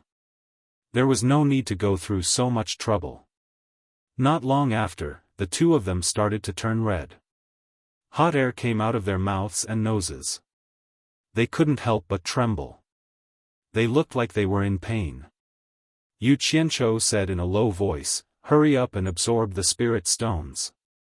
The two of them trembled and quickly took out the spirit stones from their storage pouches to absorb the spirit stones. One after another. Not long after, the painful expression on their faces became comfortable. At the same time, there was a hint of surprise, as if they enjoyed this feeling. 2 hours later, the two of them opened their eyes one after another. They looked at each other and jumped up. Qin Jiaxing stammered, I broke through to the late stage of foundation establishment." Fu Chun was also excited, "Me too." "Calm down, what will make you excited is yet to come." Yu Qianzhou sat on a chair and said disapprovingly. He placed 2 piles of spirit pills on the side table. In each pile were 7 purple limit-breaking pills and 3 colorful spirit pills with the halo of a rainbow-colored pill. The latter was the 7 treasures pill made from the rainbow-colored lingji. It was the best spirit pill for breaking through bottlenecks. From foundation establishment to core formation, nascent soul, and tribulation passing stage, there are 3 bottlenecks. These 3 rainbow-colored spirit pills are rare spirit pills for breaking through bottlenecks. You can take 1 for each bottleneck. Yu Qianzhou smiled and knocked on the table. Each of you take 1 pile. It should help you break through to the early stage of tribulation passing stage. Damn it! I have spirit stones and spirit pills, don't let me down. The two of them were so excited that they didn't know what to say. Happiness came too suddenly. They never thought such a good thing could happen. They thought they were dreaming. Fu Chun took a deep breath and bowed. "Fu Chun will obey your orders from now on." Then she calmly took the 10 spirit pills that belonged to her. Qin Jiaxing stared blankly for a moment before he quickly bowed and saluted. Qin Jiaxing will definitely listen to boss's instructions from now on. Then he quickly took the pills on the tea table. Yu Qianzhou smiled and didn't say anything. He raised his hand and gestured for them to continue. The two of them looked at each other and stood side by side. They bowed to him again and continued to take the spirit pills to absorb the spirit qi. After the two of them closed their eyes, Yu Qianzhou's face became expressionless, and his fingers tapped on the surface of the coffee table. The purple restriction breaking pill that the two of them had consumed was the same as the one that most of the members of Utopia had consumed. It could rapidly raise one's cultivation to the early stage of tribulation passing. The only flaw of this pill was that although it could help speed up cultivation, the person who took this pill would only be able to reach the late stage of tribulation passing stage. There was almost no hope of breaking through to the soul formation stage. The white restriction breaking pill could avoid this flaw, but there was another flaw. Every time they took one, they would be stiff and unable to move for a month. If the two of them took the white restriction breaking pill, they would need at least 8 months to break through to the early stage of tribulation passing stage. What he lacked the most right now was time. It was urgent. Chapter 542. Jumping out of the Chinese cultivation world was a hasty decision. At first, he was worried that he had made the wrong move. But now, he could confidently tell himself that this trip was worth it. He learned many things he didn't know. It also gave him a very serious sense of crisis. Looking at the problem from this perspective, he had a lot of feelings about the overall situation of the cultivation world. Previously, when he made a ruckus in the closed Chinese cultivation world, he was indeed a frog at the bottom of a well. The outside world was very vast and spectacular. There were indeed many experts in the cultivation world. There were many things that the Chinese cultivation world couldn't come into contact with. Combining the situation of the Chinese cultivation world and the countries here, he could now say with certainty that the Chinese cultivation world was definitely not a match for the combined forces of the various countries. Not to mention the soul formation experts, just the final stage tribulation passing experts alone were countless. The various countries didn't even use their true strength in the war against the Chinese cultivation world. Why was it like this? Yu Qianzhou felt a lingering fear just thinking about it. It was obvious that they were waiting for something, for Bai Changchun to go to the Eastern Holy Land. Yu Qianzhou now truly understood Master Bai Changchun's position in the cultivation world. As long as Bai Changchun was still in the cultivation world, the entire world wouldn't be chaotic. Perhaps Bai Changchun only needed a glance to scare all the experts in the world into trembling with fear. No one would dare to move. In Baikong's cultivation was high, right? The World Commerce Association's power was great, right? He still kept a low profile, afraid of angering a certain someone. Even if he didn't say anything and just watched coldly from the demon ghost region. Whether it was this late-stage soul formation expert or that late-stage soul formation expert, who would dare to use the full strength of their country to attack the Chinese cultivation world? No one dared to step forward. That number one expert in the world definitely didn't blink when he killed people. His iron-blooded methods had already deterred the entire world. Who could make all the soul formation experts in the world obediently gather together with just one word? Thinking about it, it could only be Bai Changchun. Yu Qianzhou even suspected that the so-called East Sea War was just his master deliberately trying to scare those so-called experts. Because the rumors of the star bead appeared too suddenly, the experts from various countries were all restless. At that time, Bai Changchun went on a killing spree and killed more than 10 deity transformation stage experts in a row. Immediately, everyone was so frightened that they didn't dare to act blindly without thinking, and all of them became well-behaved. Just to prevent soul formation experts from interfering in the war? If it was before he came to the various countries, Yu Qianzhou might have believed this saying. But now, he didn't believe it. Did Bai Changchun not know the strength of each country? Even if the soul formation experts didn't intervene, the Chinese cultivation world wouldn't be a match for the combined forces of the various countries. Wouldn't the Battle of the East Sea be unnecessary? Bai Changchun shouldn't be such a boring person, right? Why didn't the other countries attack the Chinese cultivation world? They only sent people to test the waters. Clearly, Bai Changchun's threat in the East Sea was effective. Although he said that the other soul formation cultivators wouldn't intervene, he wouldn't intervene either. However, he had shown that he wanted to protect the Chinese cultivation world. Who would dare to bite the bullet and come? Wouldn't that be courting death? Yu Qianzhou now had a bold guess. The rumor about the star orb came so suddenly that Bai Changchun didn't seem to expect it. But he suddenly gathered all the soul formation experts in the world to threaten them, but he didn't invite the second strongest expert in the world, Wen Lanfeng. When he was about to leave the monster ghost region and there was no successor for the torture envoy, he left Wen Lanfeng behind. Could it be that the old man decided to let Wen Lanfeng inherit the position of the torture envoy of the monster ghost region? Thinking back to the last time at the Bai Wan embassy in Dayang City, Nongzhu had told Wen Rui why Bai Changchun didn't invite Wen Lanfeng to the East Sea. However, Nongzhu hesitated and didn't explain it. It seemed that there was some hidden reason. Judging from this, the possibility was very high. In the cultivation world, apart from Bai Changchun, it seemed that only Wen Lanfeng could intimidate the heroes of the world. However, his sudden appearance seemed to have changed Bai Changchun's mind. He, who had never accepted disciples, accepted him as his disciple. Furthermore, he had already hinted that he would be the next torture enforcer. Did Bai Changchun think that his achievements in the future would be higher than Wen Lanfeng's? Even Yu Qianzhou didn't believe this reason. He was an expert at the late soul formation stage. He thought about it until his scalp went numb. He couldn't figure out what the old man wanted, so he simply stopped thinking about it. Maybe he was worrying too much. Master didn't have so many plans at all. Otherwise, he would have killed all the soul formation experts. But he was very sure of one thing. Master was determined to go to the Holy East Land.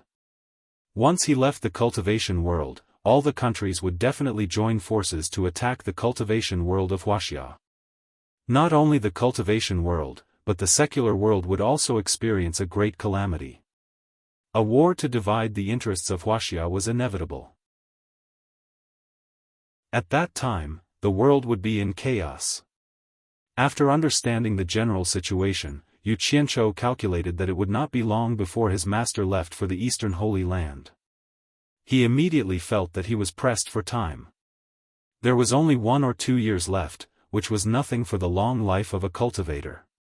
But for him, it was really urgent. In 1 or 2 years, once the cultivation world of Wuxia was defeated. If he didn't have enough strength to operate in the cultivation world and support Shi Wenguang's army would be the first to bear the brunt. Although the cultivation world wouldn't directly intervene, if the armies of hundreds of countries joined forces, no matter how good Shi Wenguang was at fighting, it would be hard for him to deal with them.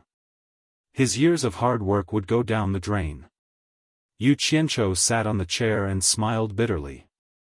To be honest, before leaving the cultivation world of Wuxia, he didn't care much about who won or lost. But now, for the sake of his own interests, he couldn't let the cultivation world of Wuxia defeat them. He had to help them even if he didn't want to. Regardless of what his master was thinking, he had to prepare for a rainy day and make preparations just in case. In the next 1 or 2 years, he had to weaken the strength of the countries as much as possible. Thinking of this, he took out a red spirit pill and played with it in his hand. When he first refined the pseudo-limit breaking pill, it was prepared for the Daluo sect. But now, it seemed that the Daluo sect was a force that couldn't be ignored in the cultivation world of Wuxia, so there was no hurry to deal with them.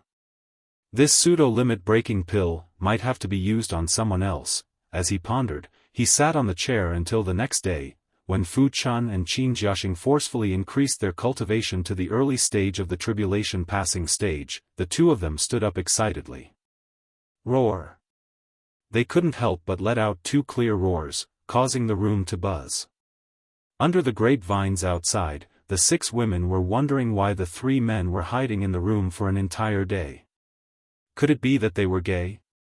When they suddenly heard the 2 clear roars, their expressions changed. From the deafening roars, they could tell that the cultivation of the 2 people who made the sounds was much higher than theirs. When did other people enter the room? In the ghost manner, many wandering cultivators looked over. Yu Qianzhou leaned back on the chair and looked at the 2 of them with half-opened eyes. He smiled slightly. It was understandable how the 2 of them felt. Anyone who spent a day to break through from the foundation establishment stage to the tribulation passing stage would be overjoyed. They had seen many similar things in Utopia. Of course, it was a good thing, but what the 2 of them didn't know was that they basically had no chance of breaking through to the soul formation stage in this lifetime. He didn't know if the 2 of them would have other thoughts after they found out. Therefore, Yu Qianzhou didn't tell the 2 of them about the drawbacks of the purple limit-breaking pill. Yu Qianzhou knew that he might be a little unreasonable, but his way of thinking might be a little cruel to others. His reasoning was very simple. The 2 of them were wandering cultivators with mediocre aptitudes. If they hadn't met him, in this chaotic cultivation world, what chance would they have of increasing their cultivation to the early stage of the tribulation passing stage in this lifetime? The chance was probably 0. Not to mention cultivating to the soul formation stage. That's right, he wanted to use the 2 of them, so he took out a few million spirit stones to increase their cultivation to the tribulation passing stage. However, Yu Qianzhou thought that this was an opportunity for them. Others might not have this opportunity. Some things might make people unhappy if they were too clear about it.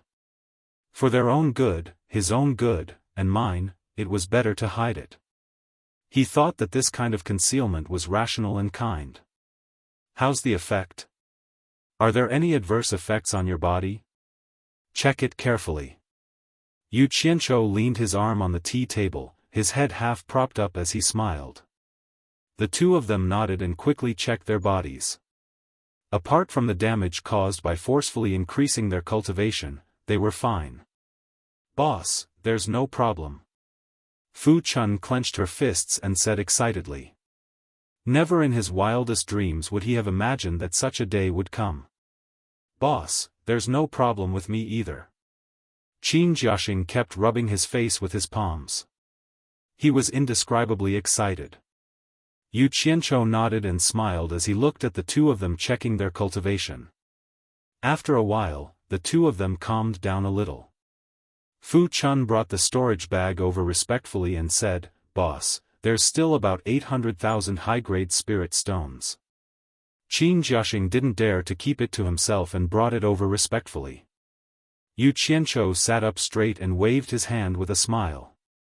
I'm an early-stage tribulation-passing cultivator now. I'm no longer a poor itinerant cultivator. How can I not have some money? Keep it for yourself. The two of them were a little embarrassed. Qin Jiaxing scratched his head and giggled. This was happiness. In the past, they were just poor itinerant cultivators. I still stand by my words. As long as you follow me sincerely, I guarantee that you'll have a good life. Yu Qianzhou stood up and patted their shoulders. Help me do things well. Good days are yet to come. The two of them didn't know what to say. They just kept nodding and giggling. After I made my move last night, I'm sure many itinerant cultivators will come to fawn over you. Yu Qianzhou walked around the two of them and said, if they find out that you're early-stage tribulation-passing cultivators, they'll be even more envious. You can tell everyone about the limit-breaking pill. Chapter 543. Both of them were shocked. Although their previous cultivation levels were low, they were still clear about one thing.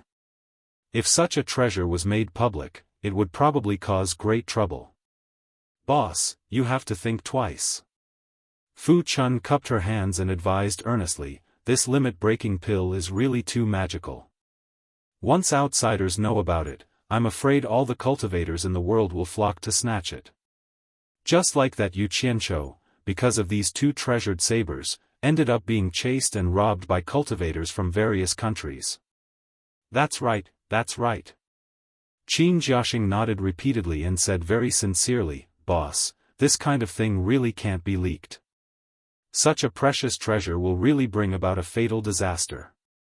I'm not afraid of the itch when I'm covered with lice. Yu Qianzhou smiled self-deprecatingly and waved his hand at the two who didn't understand, saying, just do as I say, nothing will happen. The two looked at each other and showed expressions of listening attentively. After all, they had just said that they would obey his orders. If they were to be long-winded, they would be suspected of being disobedient. Moreover, the two of them were now quite convinced of this boss. Who in the world could raise the cultivation level of a foundation establishment cultivator to the tribulation passing stage in one day? They didn't know whether others had this ability or not. In any case, they had never heard of it. Such a miraculous method, coupled with his powerful skills and mysterious origin, made the two of them fear and respect him. Yu Qianzhou was very satisfied with their performance and said slowly, if someone asks you about the improvement of your cultivation level, it's okay for you to disclose the limit-breaking pill. Just say that I'm going to make a lot of it, and on the day of the treasure basin gathering, I will sell it to the cultivators in the world. Of course, some things can't be said completely. What could be said and what could not be said, he carefully explained to the two of them. After figuring it out, the two of them looked at each other. They didn't know what the boss was going to do, but it wasn't good for them to ask, so they promised to do as he said. At this moment, the room suddenly darkened, and there was a faint sound of thunder in the sky outside. Yu Qianzhou's expression changed slightly. He glanced at the two of them and quickly opened the door and walked out. Yan Lan and the other girls were looking around the courtyard. When they saw Yu Qianzhou coming out, they all bowed and greeted him, Mr. Yu Qianzhou waved his hand at them and looked up into the sky. Dark clouds were rolling overhead, and there were lightning bolts intertwining in the sky. Lightning snakes flickered in and out of the dark clouds. This was especially true for the area above their heads, where the clouds were as black as ink and lightning snakes were flashing. The 6 girls looked at each other. They had seen this phenomenon many times in the Misty Rain Tower. Yan Lan said in surprise, "It's a tribulation cloud. Could it be that someone is going through a tribulation in this ghost manor?" When Qin Jiaxing and Fu Chun heard this, their expressions changed. Of course, they knew who was going to undergo the tribulation. The former asked fearfully, "Boss, what should we do?" The two of them had never experienced such a scene before, so they were more or less afraid. They couldn't help but ask their boss for help. It's not a big deal to go through the tribulation in the early stage. Yu Qianzhou had seen many people go through the tribulation in Utopia, so he was already used to it. There was indeed nothing to be afraid of in the early stage. Even if he was going through the tribulation himself, although he was struck by lightning and fainted, he could just sleep in a daze and muddle through it. It was nothing. Let's go into the mountain. It's big enough there. Yu Qianzhou flew towards the back of the mountain. The two of them didn't dare to hesitate and quickly followed him, seeing that Qin Jiaxing and Fu Chun could actually fly in the air. Coupled with what the 3 of them said just now, the 6 girls were so shocked that their jaws dropped. After a while, Yan Xia stammered, "Could it be? Could it be that Fu Chun and Qin Jiaxing are going through the tribulation? How? How is this possible?" It wasn't just the 6 of them. Many people in the ghost manor were also looking at the sky and wondering who was going through the tribulation. When they suddenly saw Qin Jiaxing and Fu Chun flying in the air, they all rubbed their eyes, thinking that they were seeing things. After asking the people around them, they realized that it was very likely to be true. How was this possible? Many people flew into the air, wanting to follow them to see what was going on. In the next few days, Fu Chun and Qin Jiaxing, whose cultivations had risen to the early stage of tribulation passing, had a comfortable life. The two of them arrogantly scurried around the ghost manor, accepting the flattery of the loose cultivators. Although they were going around to complete the task given by their boss, the feeling of being flattered by everyone made the two of them feel a little complacent. They didn't know who they were anymore. Yu Qianzhou really couldn't stand it anymore. Their morals. Naturally, he had to pour some cold water on them to wake them up. He seriously warned the two of them. The two of them had only reached the early stage of tribulation passing, and their real strength was still far from the early stage of tribulation passing. If any powerful early stage nascent soul cultivator couldn't stand the sight of you, they would definitely kill you. Don't be too arrogant. Yu Qianzhou's words weren't alarmist words. How could a cultivator who had risen to the early stage of tribulation passing in a day compare to a cultivator who had cultivated for 100 years, or even hundreds of years? Not to mention the profoundness of their cultivation arts, just their actual combat strength alone was a world of difference. A slightly stronger early-stage nascent soul cultivator wouldn't have a problem killing them.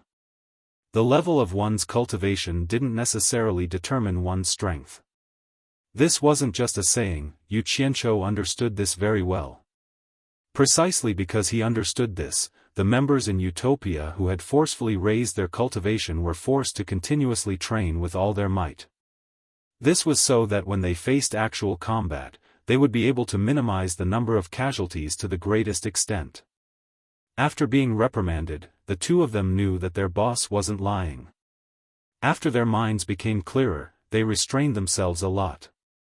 In these few days, the ruthless magistrate Niu Yud would also walk around the ghost manor every day. At the same time, the cultivation world's butcher, Yu Qianchou, would often appear around the fog forest, the secret of entering and leaving the fog forest. As a result, many cultivators were attracted over. However, a butcher was a butcher, and those who were unlucky enough to encounter him rarely managed to escape alive. When a large number of people rushed over, everyone could only watch as he escaped into the fog forest. There was nothing they could do about him. Once everyone relaxed, this fellow became energetic again. Without anyone noticing, he would sneak out to commit crimes. He killed a few people here and there, causing those who suffered losses to want to pull out his tendons and skin him alive. However, this fellow was even more slippery than a loach, and it was very difficult to catch him. At the most, more than 50 late-stage tribulation transcendence experts trapped him in a valley. However, in the end, no one could figure out what was going on. Everyone searched everywhere, but they still couldn't find him. In the end, he still managed to slip away. Then, he turned around and appeared somewhere else. He charged into a group of nascent soul cultivators and slaughtered them, killing nearly 100 people in one go. When more than 50 late-stage tribulation transcendence experts rushed over to help, that fellow ran away again. The cultivators of the various countries were filled with hatred. They looked at the heavens speechlessly. They gritted their teeth so hard that they were about to shatter, and they almost burst into tears. So many experts couldn't catch an early-stage tribulation transcendence expert. Furthermore, he often appeared right under their noses. This group of people had lost all their face. Yu Qianchou's strategy was very effective in dealing with this group of people. To sum it up, the enemy was tired, would disturb; the enemy was strong, would retreat; the enemy chased, I would run. If anyone was careless, I would be ruthless. Just when Yu Qianchou was causing quite a stir among the various countries, a ruthless judge, Niu Yud, suddenly appeared in the Jinshan country's ghost village.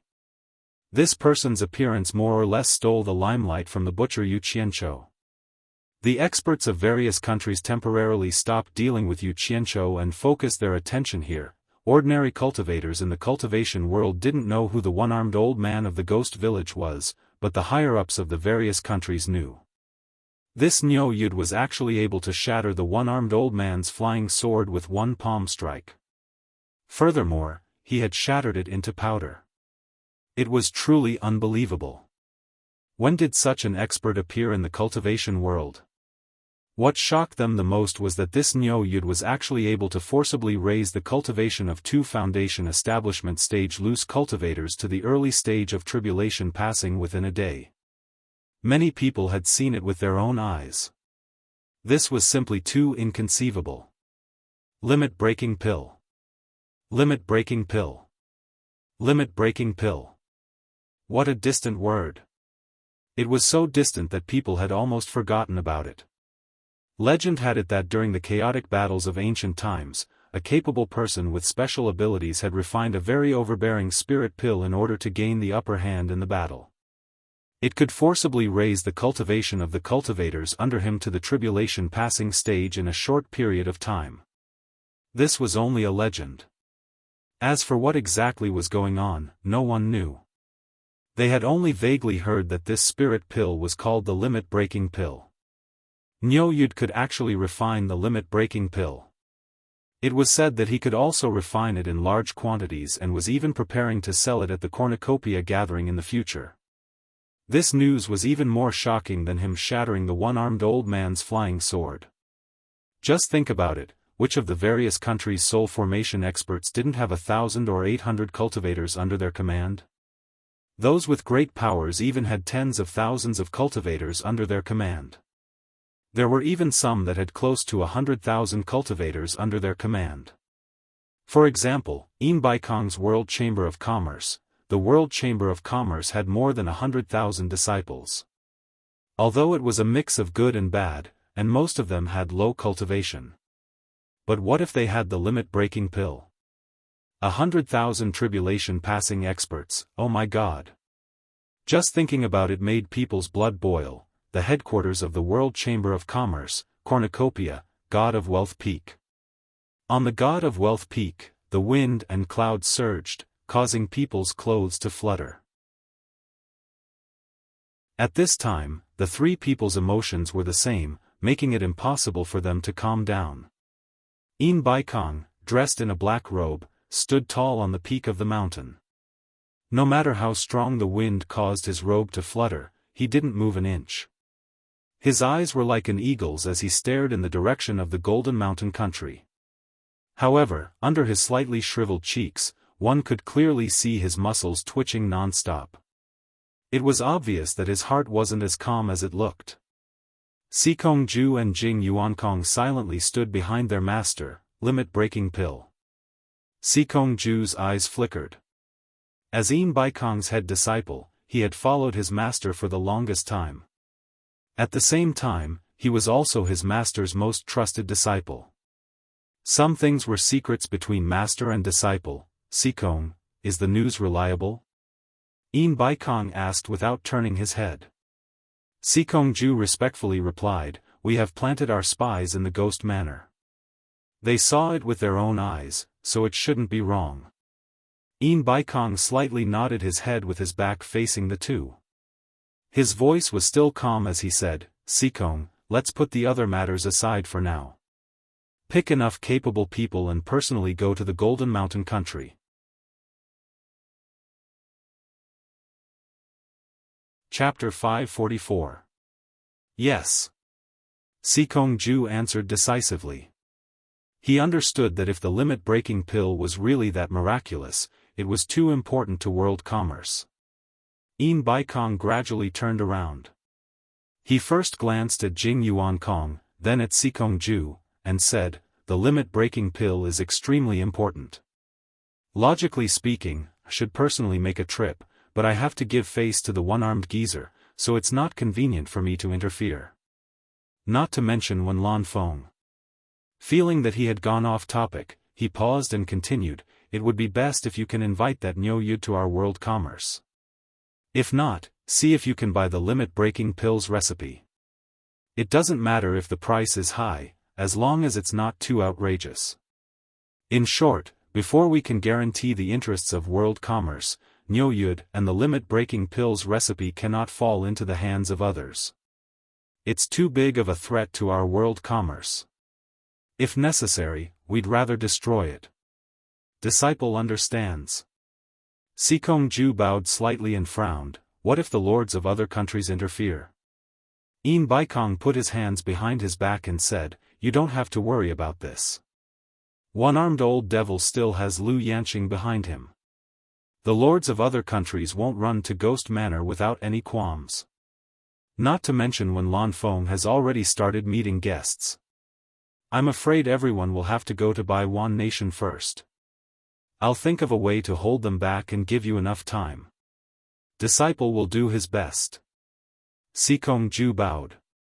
As for what to do, you have to know your limits. Try not to clash with one-armed old devil.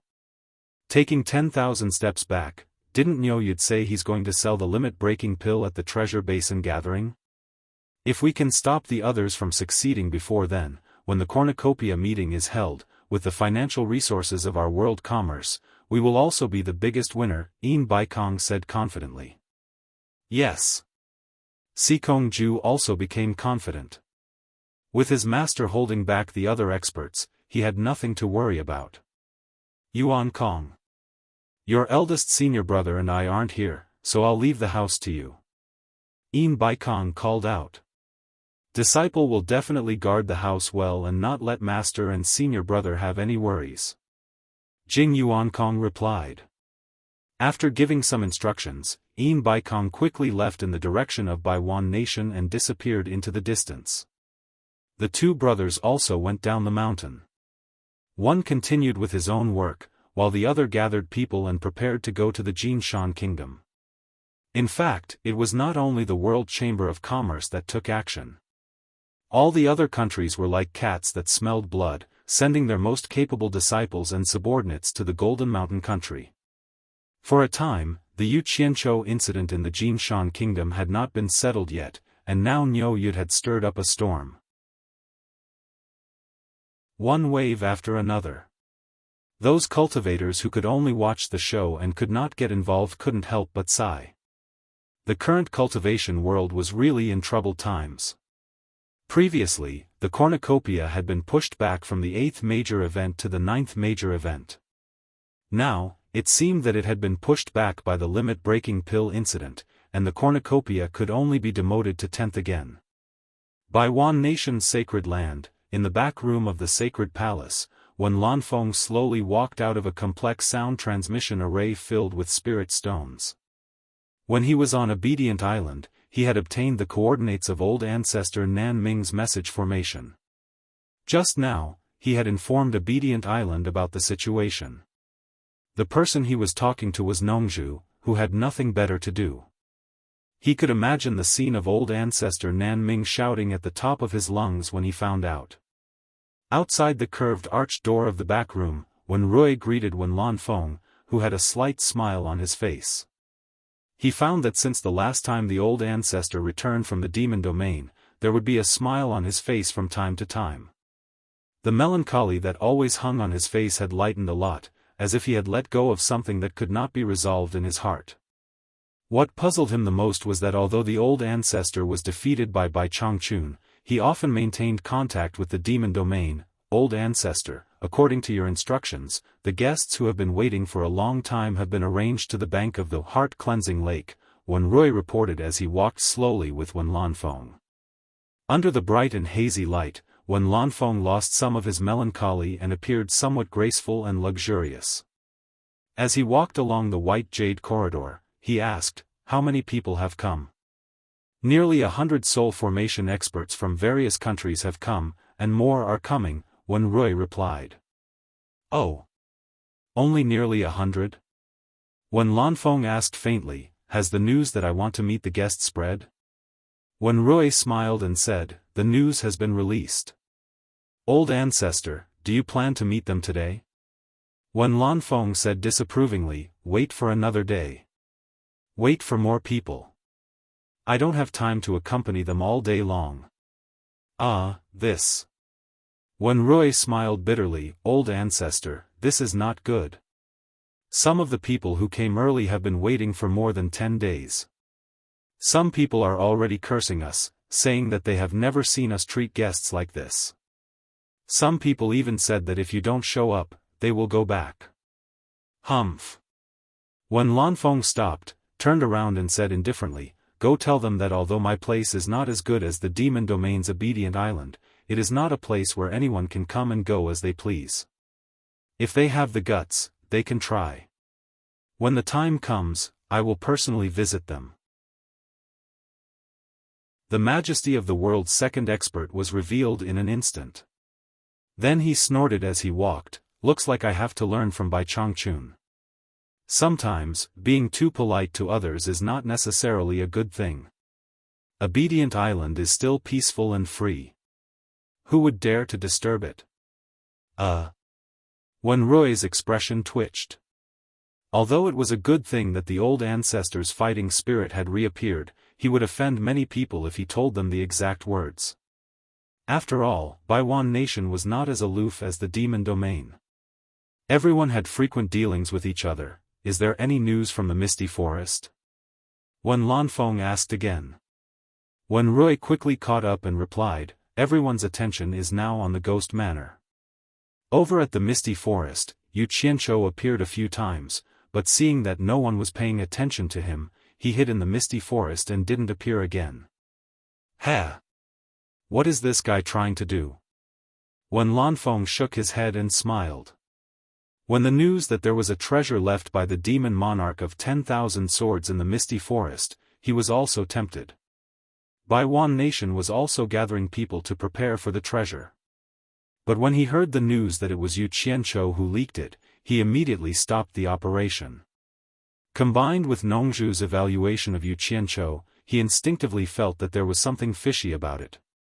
So he got in touch with Nongzhu on Obedient Island.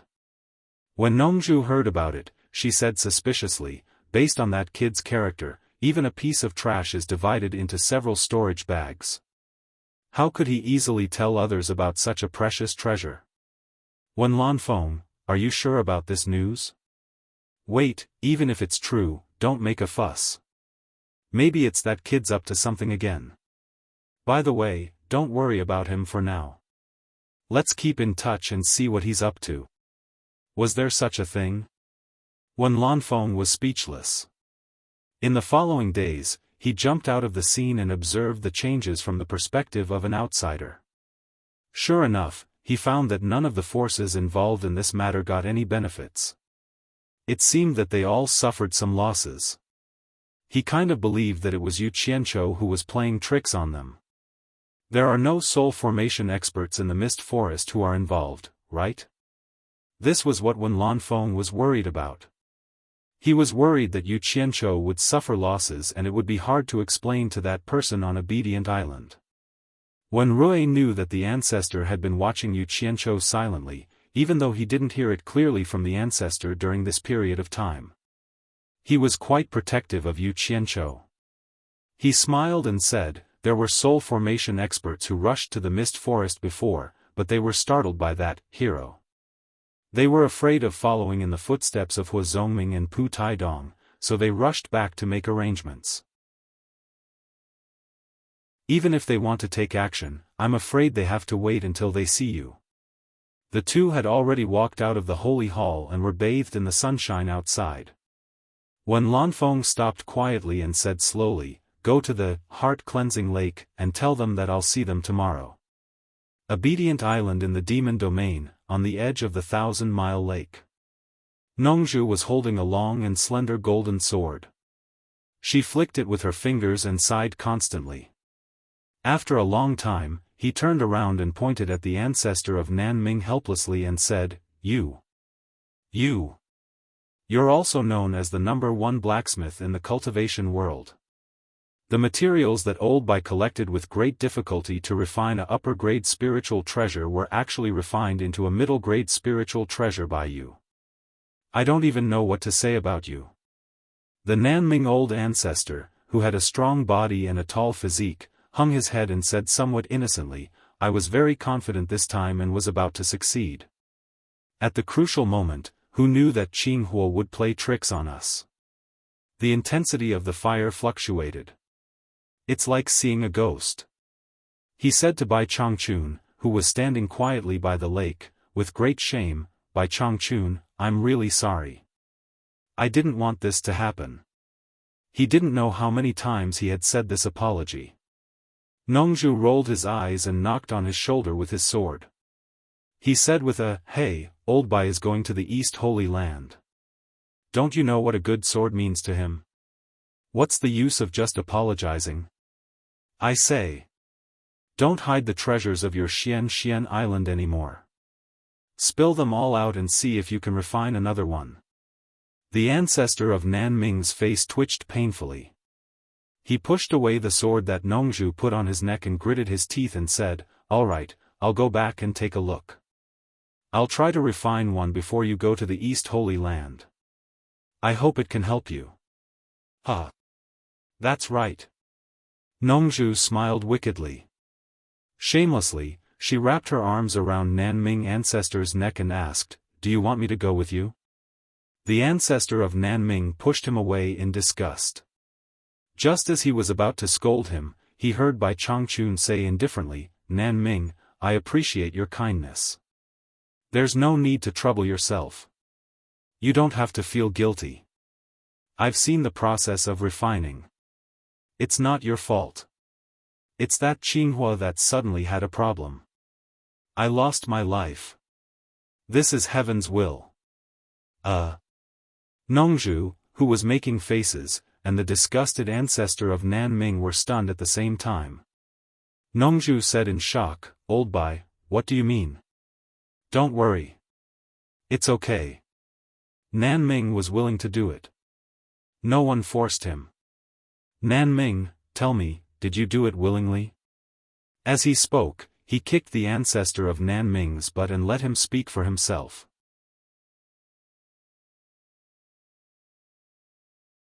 Chapter 545. Ancestor Nan Ming glared at him with extreme disgust. This guy's habit of getting physical was really annoying. Unfortunately, he had made a mistake, so he didn't want to argue with him. He turned around and said, "Bai Changchun, try again." Bai Changchun turned around and said indifferently, "Thank you for your kindness, but there's really no need. I can't break your rules. Otherwise, when I go to the East Holy Land, you'll be in endless trouble." "Of course not." Nongzhu jumped between the two and patted her chest. "If we don't say it, who will know that Nan Ming broke the rules?" "Nongzhu, don't say any more. Rules are rules. If I break them once, there will be a second time. The rules of Xian Island can't be broken on my head. I can't afford to owe you this favor," Bai Changchun said. "What kind of stupid rules are those?"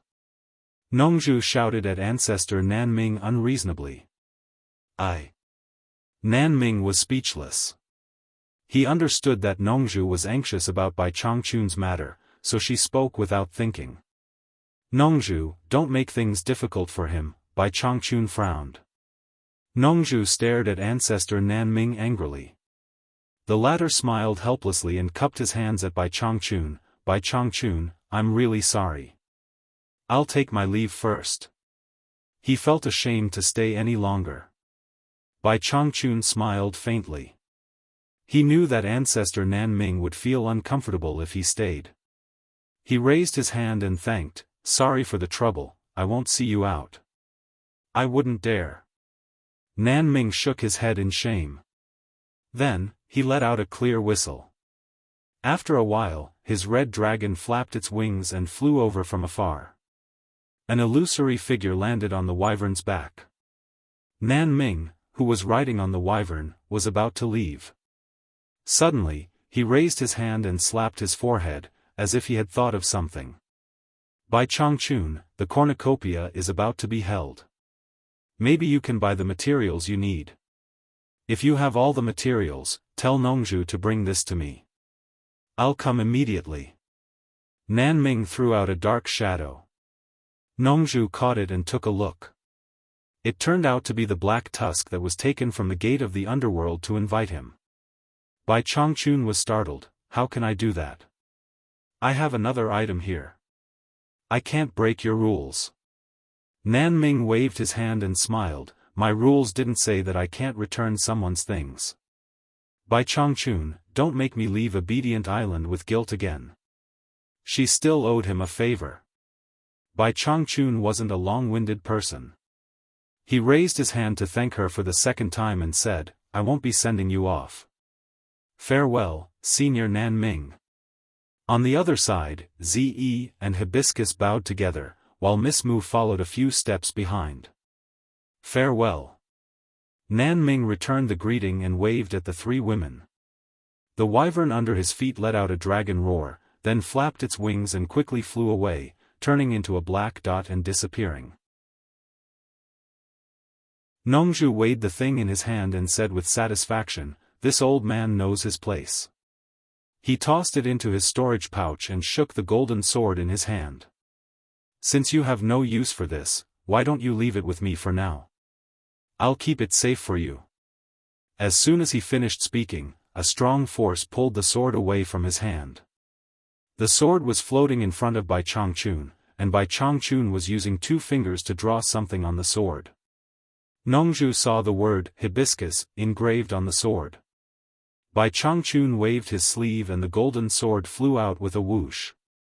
It floated straight in front of Hibiscus, who was about to turn around, emitting a faint golden light. The 3 women looked at each other, then at the 2 seniors by the lake, not knowing what they meant. Ze suddenly exclaimed, "There are words on it." "Hibiscus, ah! Hibiscus, your name is written on it." "Ah!" Ze immediately realized that it was a spiritual treasure given to Hibiscus by Senior Bai. She licked her lips with her bright red tongue and pushed Hibiscus with a face full of envy. "Hurry up and thank Senior Bai. There are words personally engraved by Senior Bai on it. It's a gift for you." Miss Mu was also full of envy. A spiritual treasure with words personally engraved by Lord Torture Envoy. Ah! Is it a gift for me? Hibiscus was at a loss of what to do. She looked at Bai Changchun weakly, only to see Bai Changchun slightly nodding at her. Thank you, master. Hibiscus hurriedly knelt down and kowtowed. After staying here for a while, she had already followed Yu Qianchou and called Bai Changchun master under Nongzhu's instruction and Bai Changchun's tacit consent. Hibiscus was a little confused and didn't know what it meant. She just thought that she should call Bai Changchun master after following Yu Qianchou. Nongzhu secretly sighed that this girl had a good life and followed a good man. Although that guy was not a good person, he really treated her well. Otherwise, he wouldn't have sent her to Shantian Island. In the end, she didn't know what kind of virtue this girl had accumulated in her previous life, but she actually fell for Bai Changchun. Bai Changchun, who had always been cold, suddenly asked Nongzhu one day, Yu Qianchou is my disciple, and Hibiscus is my disciple's wife. Shouldn't this girl also call me master like Yu Qianchou? Isn't it a little inappropriate to call me senior? At that time, Nongzhu was completely dumbfounded as if she was struck by lightning. When she came to her senses, she kept digging her ears with her fingers, thinking that she had heard wrongly. She hurriedly asked, Old Bai, what did you say? Say it again, I didn't hear it clearly. Humph. Bai Changchun swung his hand and left with a bad look on his face. Ancestor Nan Ming, who was still present at that time, shook his head and said, that girl Hibiscus is so lucky. Nan Ming, what did old Bai say just now? Nongzhu still couldn't believe it and pulled Ancestor Nan Ming to ask again. After Ancestor Nan Ming repeated Bai Changchun's words, Nongzhu was dumbfounded again. She had known Bai Changchun for so many years. This old guy was unyielding and would never give in to anyone or anything. Only others begged him, and he had never begged anyone or anything. When did she hear him say such words? Although it was a casual sentence, the meaning behind it was obvious. He wanted Hibiscus to call him master like Yu Qianchou. However, with his proud and aloof character, it was impossible for him to take the initiative to ask Hibiscus to call him master. If Nongzhu wasn't stupid, she would know what to do. However, Nongzhu just wanted him to say it again. How could Bai Changchun say it again? Naturally, he swung his sleeves and left with a bad look. Pa! Nongzhu, who came to her senses, slapped herself hard on the face. Ancestor Nan Ming chuckled and said, slap, slap hard. Slap another one. It was originally a teasing remark, but who knew that Nongzhu would slap another one hard, which made Ancestor Nan Ming dumbfounded. When did this guy become so obedient? Ancestor Nan Ming curiously stretched his head over and said suspiciously, slap another one for me to see. F***CKU. Nongzhu kicked him to the ground, turned around and left. This made Ancestor Nan Ming inexplicably jump up and curse. Crazy. After a while, Nongzhu dragged the frightened Hibiscus back. After finding Bai Changchun, she pointed to the ground and said to Hibiscus, kneel down. From today on, you will follow Yu Qianchou and call him master. Bai Changchun suppressed his anger and wanted to explode at Nongzhu. With his status in the cultivation world, did he need to force anyone to call him master? As long as he opened his mouth, there would be a long line of people begging him. He thought it was something important. So it was this. Hibiscus was stunned. She thought it was right to follow Yu Qianchou and call him master. It was what she should do. She immediately knelt down and weakly called, master. Bai Changchun, who was filled with rage, was called master. Whether it was anger or anger, it all disappeared without a trace. After being stunned for a while, he raised his hand and said, get up. From then on, Hibiscus called Bai Changchun master. Nongzhu still could not understand why this girl looked like an idiot and timid. How was she better than her daughter? She was not as pretty as her daughter. She had recommended her daughter Ze to old man Bai to be his disciple several times, but the old man just did not like her. She was so angry. When she asked about Hibiscus's background, she explained it clearly. She was originally the illegitimate daughter of an elder of Fuxian Island and was an ugly girl who was bullied. Later, Yu Qianchou used the Rui pill to help her restore her appearance. Speaking of the Rui pill, Nongzhu was so angry at Yu Qianchou. Last time in Dayang City, this guy said he only had one and Ze snatched it. She insisted that he pay for it. After asking Ze, she found out that this guy actually gave it to her. He did not snatch it at all. He was lying to her, and there was more than one pill. Good boy, wait and see. Hand it over obediently and we'll talk later.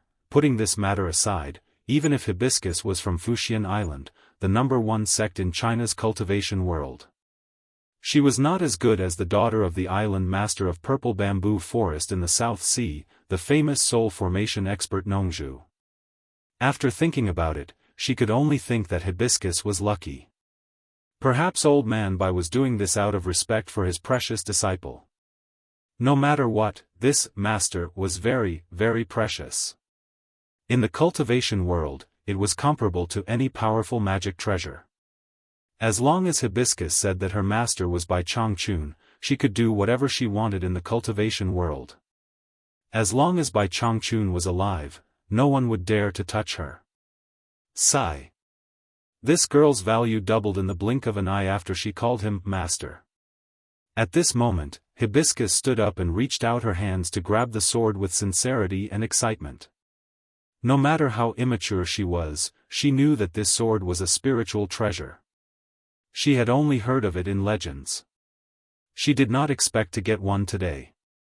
Moreover, it was originally the sword of the world's #1 expert, but now it was given to her. Before she could grab it, the sword lost its strength and gently fell into her hands. Hibiscus held it and bowed to Bai Changchun sincerely. Suddenly, her hands became light. Ze, who was at the side, shouted loudly as she snatched the treasured sword into her hands. She caressed it lovingly. Then, she hugged Hibiscus and said, "Hibiscus, I'm so jealous of you." Humph. On the other side, when Nongzhu saw her daughter's pitiful look, she felt a surge of jealousy in her heart. With a livid face, she turned to look at Bai Changchun and said, "Old Bai, what do you mean? With our relationship, you can't favor one and discriminate against the other. Do you have any more treasures on Shantian Island? Find one, write something on it and give it to Ze."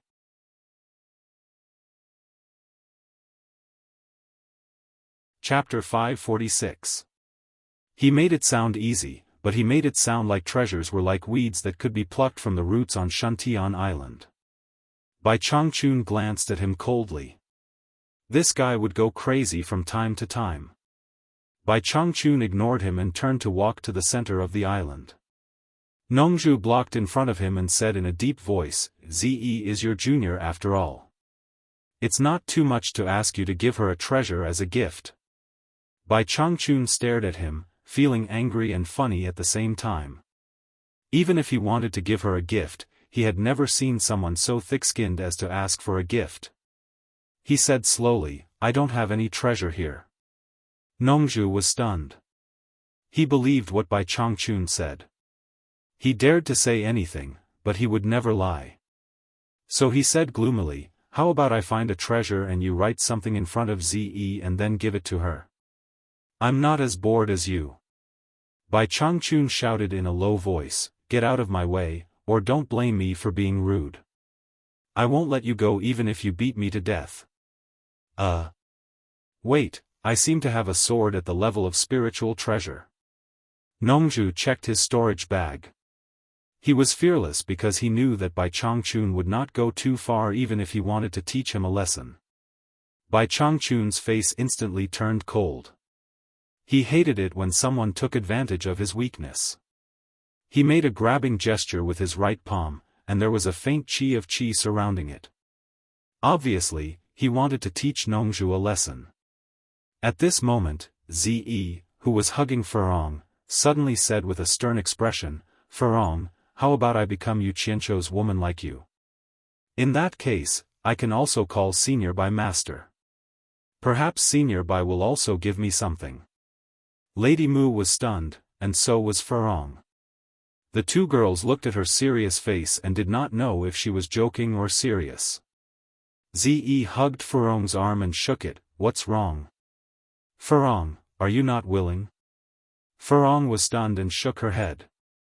She replied with difficulty, "No, as long as Yu Qianzhou is willing, I will listen to him."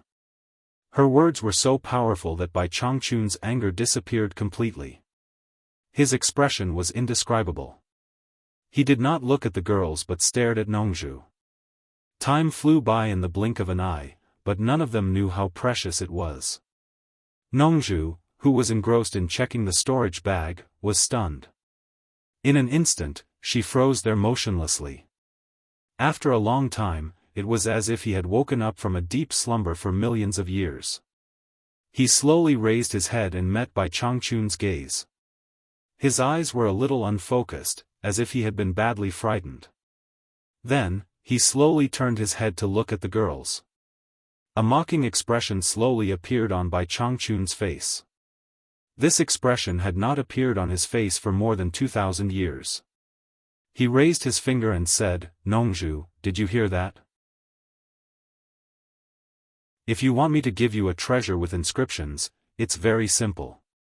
Purple dress, just do as you say." With their cultivation, it would be easy for them to not let the women hear their conversation.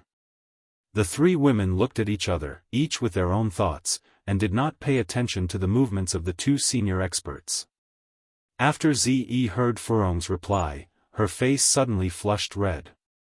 She was stunned for a while before she suddenly smiled and said, "I was just joking with you. I won't be that swindler's woman. Furong, did I scare you?" As she said this, she stuffed the sword back into Furong's hand.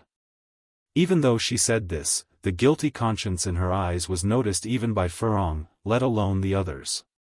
Furong opened her mouth, but did not know what to say. Suddenly, an angry roar resounded, "You didn't scare the others, but you scared me."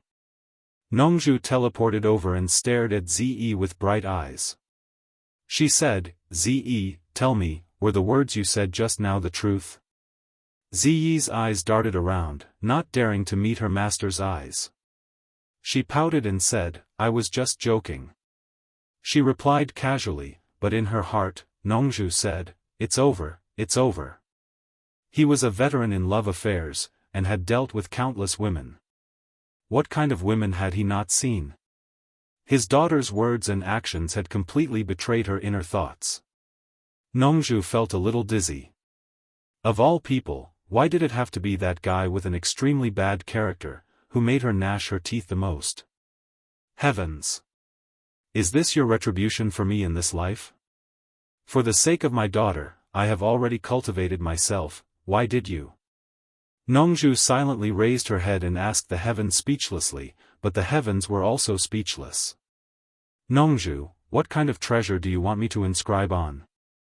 If worse comes to worst, I will go all out and personally go to Xianxian Island to look for Nan Ming. Bai Changchun said with a serious face, adding insult to injury. Ziyi's pretty face turned even redder. She understood the unspoken meaning in Elder Bai's words. After looking at her daughter's face, Nongzhu really felt dizzy, so dizzy that the world was spinning. He held his forehead with one hand and shouted angrily, "Bai Changchun, shut up." Huh. For the first time in Obedient Island, the cruelest torture envoy in the history of the demon domain laughed heartily. With a flash, he disappeared into the door of the big house at the center of the island. "Master, what's wrong?" Zi asked guiltily, worried that her master was angered by her. "Nothing." Nongzhu waved her hand and said nothing more. He knew that it was useless to forcefully stop this kind of thing. It probably had no effect on that brat at all, and it would hurt his daughter's heart instead. He had hurt too many women's hearts in his life, but he didn't want to hurt his daughter. Retribution. I lost, so miserably. Nongju murmured to herself with a pale face.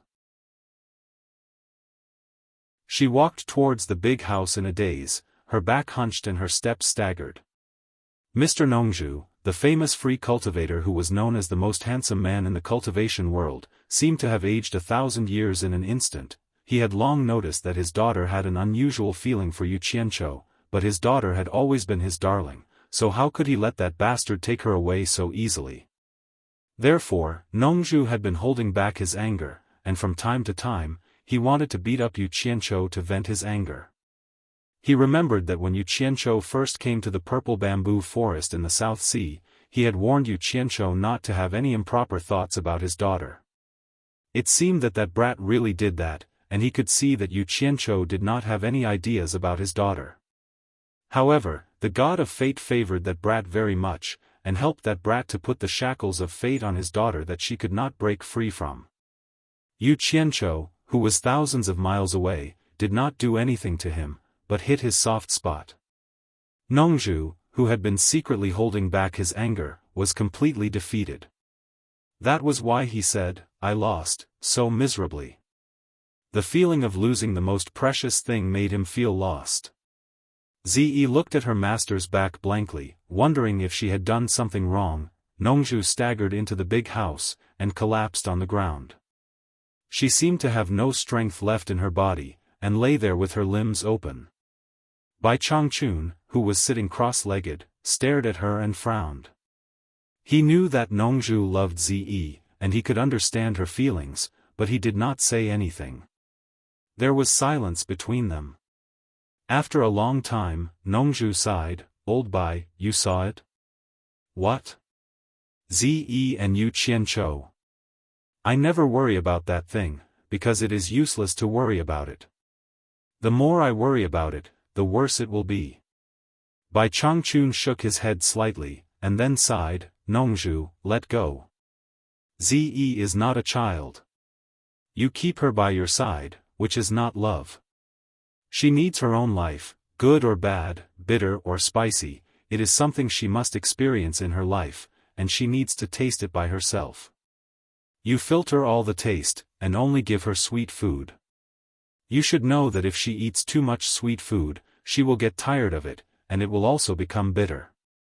Nongju stared at the beam of the house, and murmured, I don't want to restrict her, I just want her to have a good ending. The world is big, and everything is reproduced, but they all end up in the same place. Only an eternity without eternity can be eternal, so what kind of ending is a good ending? Bai Changchun asked, do you think that Yu Qianzhou's ending is not good for Zi? Of course you think so, Yu Qianzhou is your disciple. Of course you think he is good. Nongju rolled his eyes, lying there. With a few words of consolation, he felt a little better. He regained some of his vitality, unlike before when he was like a piece of rotten wood. Let's not talk about this, you won't listen to me. Help me do something, Bai Changchun said. Nongju, lying on the ground, tilted his head and asked, what is it? Find Yu Qianzhou, and ask him what happened in the mist forest. Bai Changchun thought for a while, and then said, ask him why he can go in and out of the mist forest at will. Nongju's eyes brightened, and he quickly climbed up, patted his forehead, and said, why didn't I think of this? If the treasure of the Thousand Swords Demon Monarch is really in the mist forest, it doesn't matter if the refining failed. With the convenience of Yu Qianzhou entering and exiting the mist forest at will, he should be able to get the sword of the Thousand Swords Demon Monarch. Maybe he has already succeeded. TSK. Did you think of this a long time ago? No wonder you didn't have any reaction when the refining failed. Nonsense. Bai Changchun snorted, the mist forest is related to the Thousand Swords Demon Monarch, but it can't have the treasure of the Thousand Swords Demon Monarch. Don't let your imagination run wild. Nongju raised his hand to pinch his chin, and looked at Bai Changchun suspiciously. How do you know the mist forest is related to the Thousand Swords Demon Monarch? How do you know that the treasure of the Thousand Swords demon monarch can't be in the mist forest? Did the former torturer tell you something? Don't be too curious. Some things have nothing to do with you, and I won't tell you, so don't ask. Bai Changchun refused directly. Nongzhu was so curious that she scratched her head and ears, and the unhappiness just now had long disappeared. She tentatively asked, "Is there a big secret in this? A big secret involving the Thousand Swords demon monarch? Tell me a little."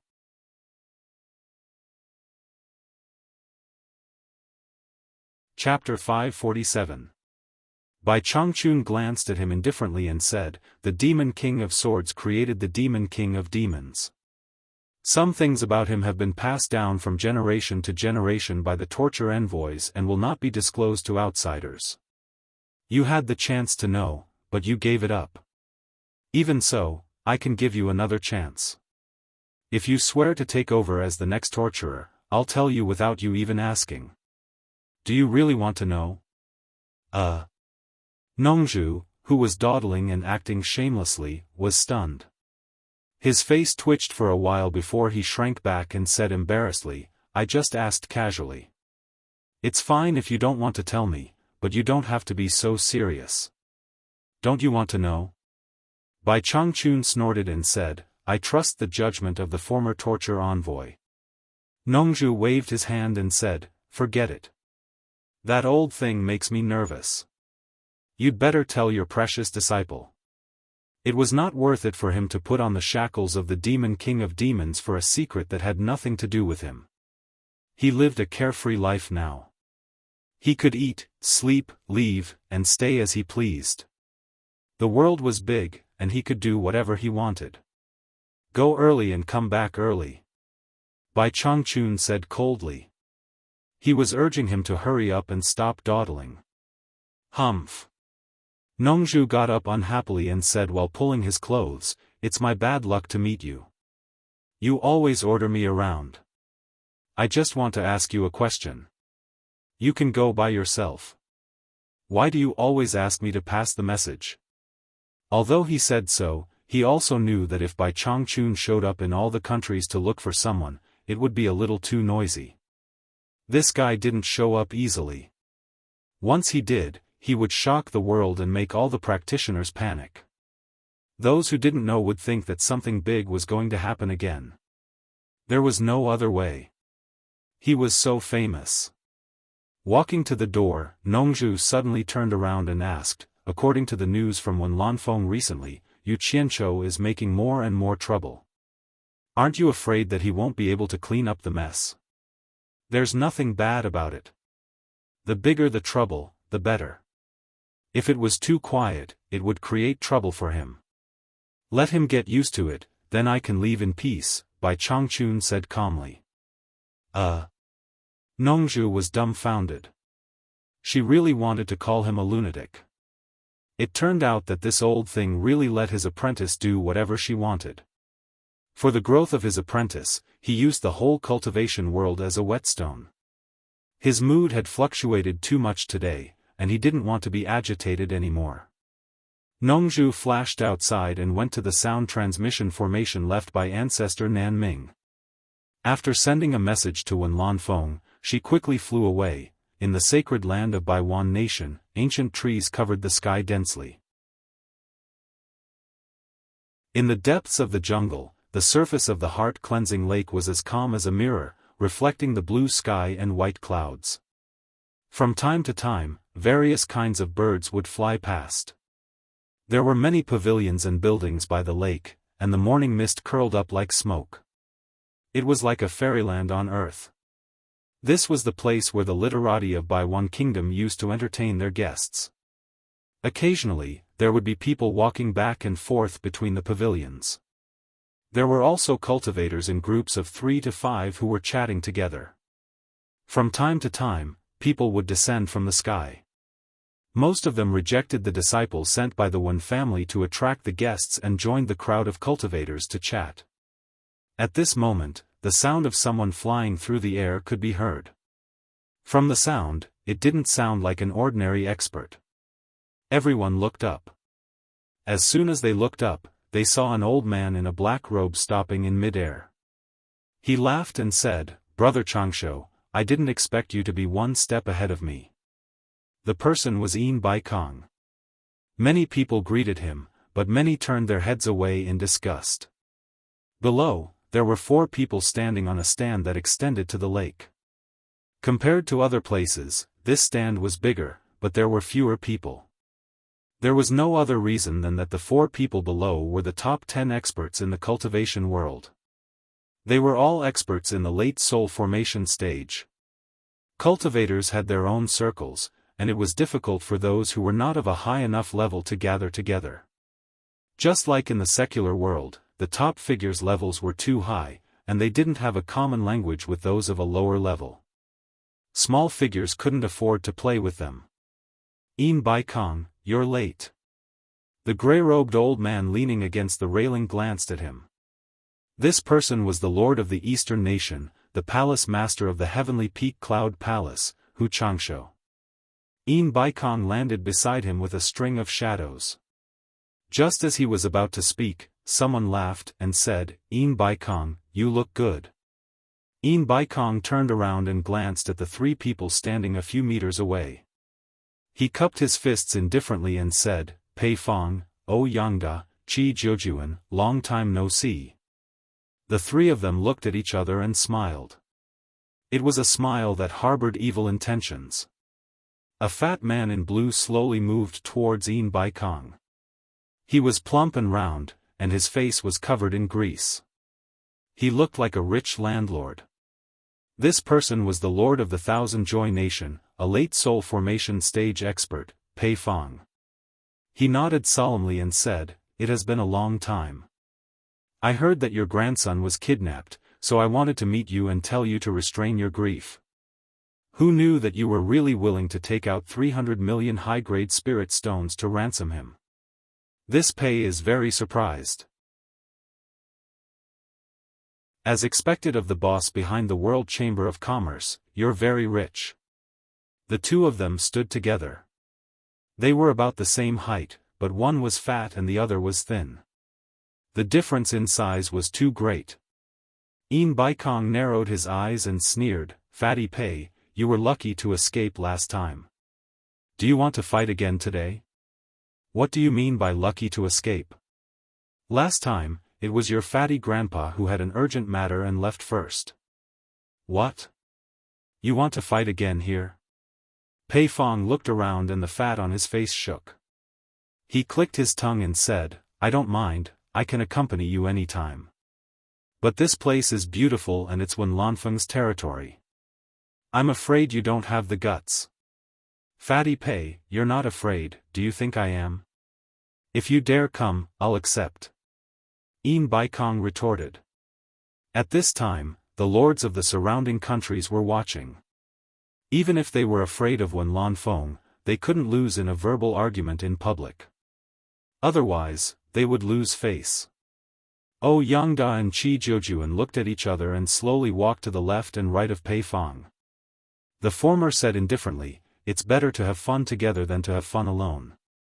If you 2 don't mind, let us join in." "That's right." Qi Jiujuan, who was wearing a golden robe, agreed. He was the lord of 9 Thais, and the former was the lord of Great Liao. Both of them were late soul formation experts, and they were in the same group as Pei Fong. Their words were pleasant to the ear, and they seemed to be joining in the fun. But the surrounding people could see that their intention was obvious. They wanted to beat Yin Baikong up with 3 people. Yin Baikong laughed and turned around. "Brother Changsho, it's rare to have a fun time." His tone was meaningful. Hu Changsho, who was facing the heart-cleansing lake with his hands behind his back, said without turning his head, "Since it's a fun time, the more the merrier. Count me in."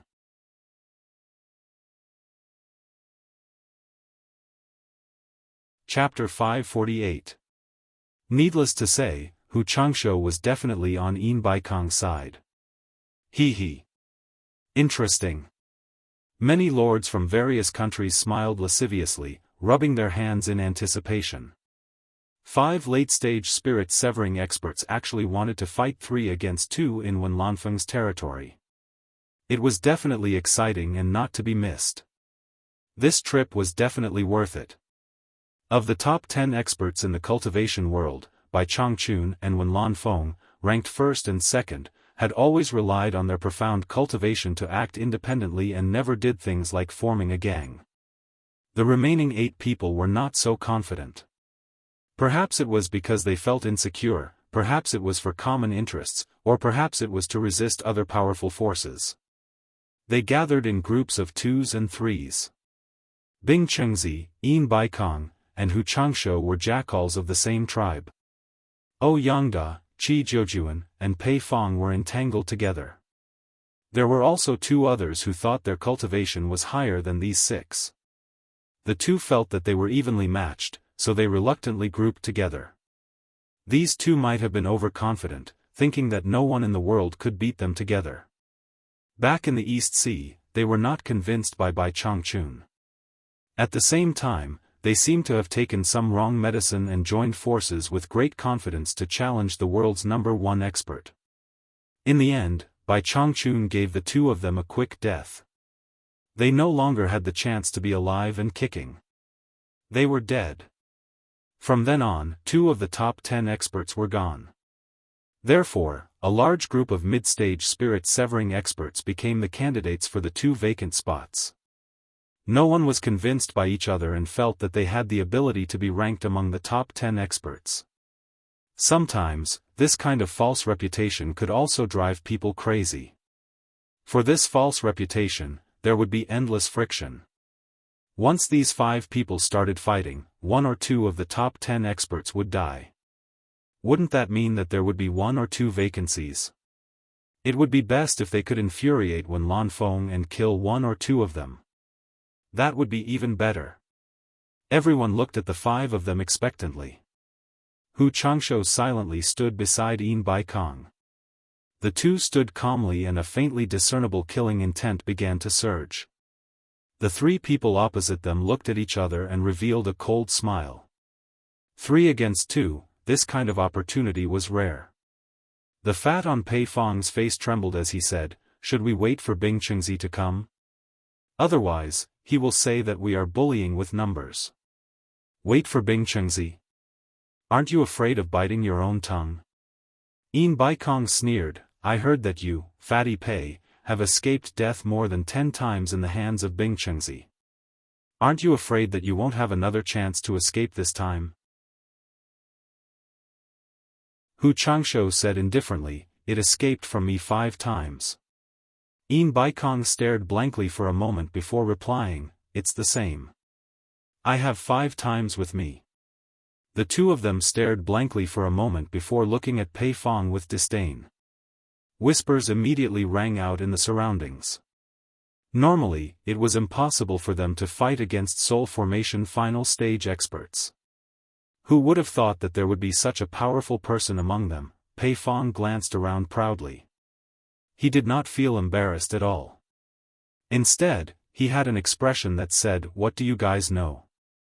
Don't talk nonsense. If you have the ability, don't say it."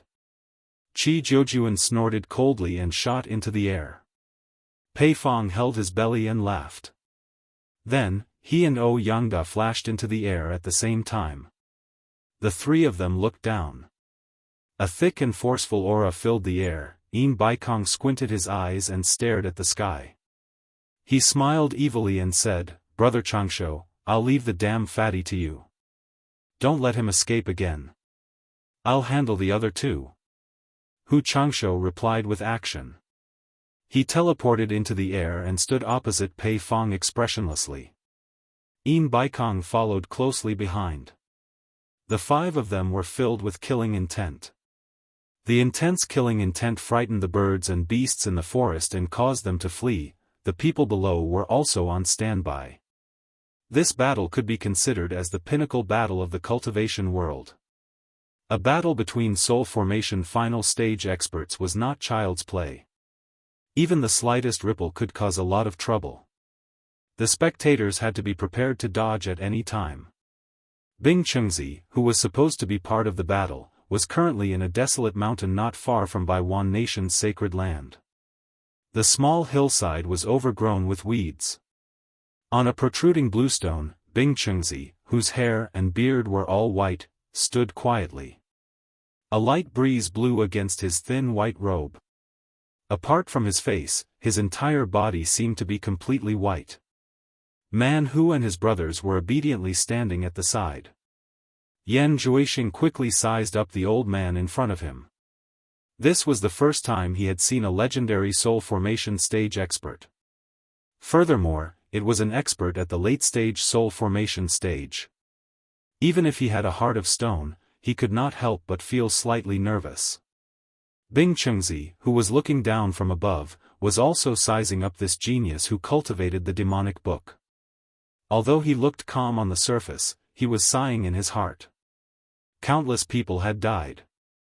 Finally, there was hope to break a curse that had bound many people for generations. His cultivation was not low among the top 10 experts. However, he had wasted too much energy in order to find someone who could form a demonic body and cultivate the demonic book. As a result, Yin Baikong, whose cultivation was slightly lower than his, had taught 2 soul formation stage disciples.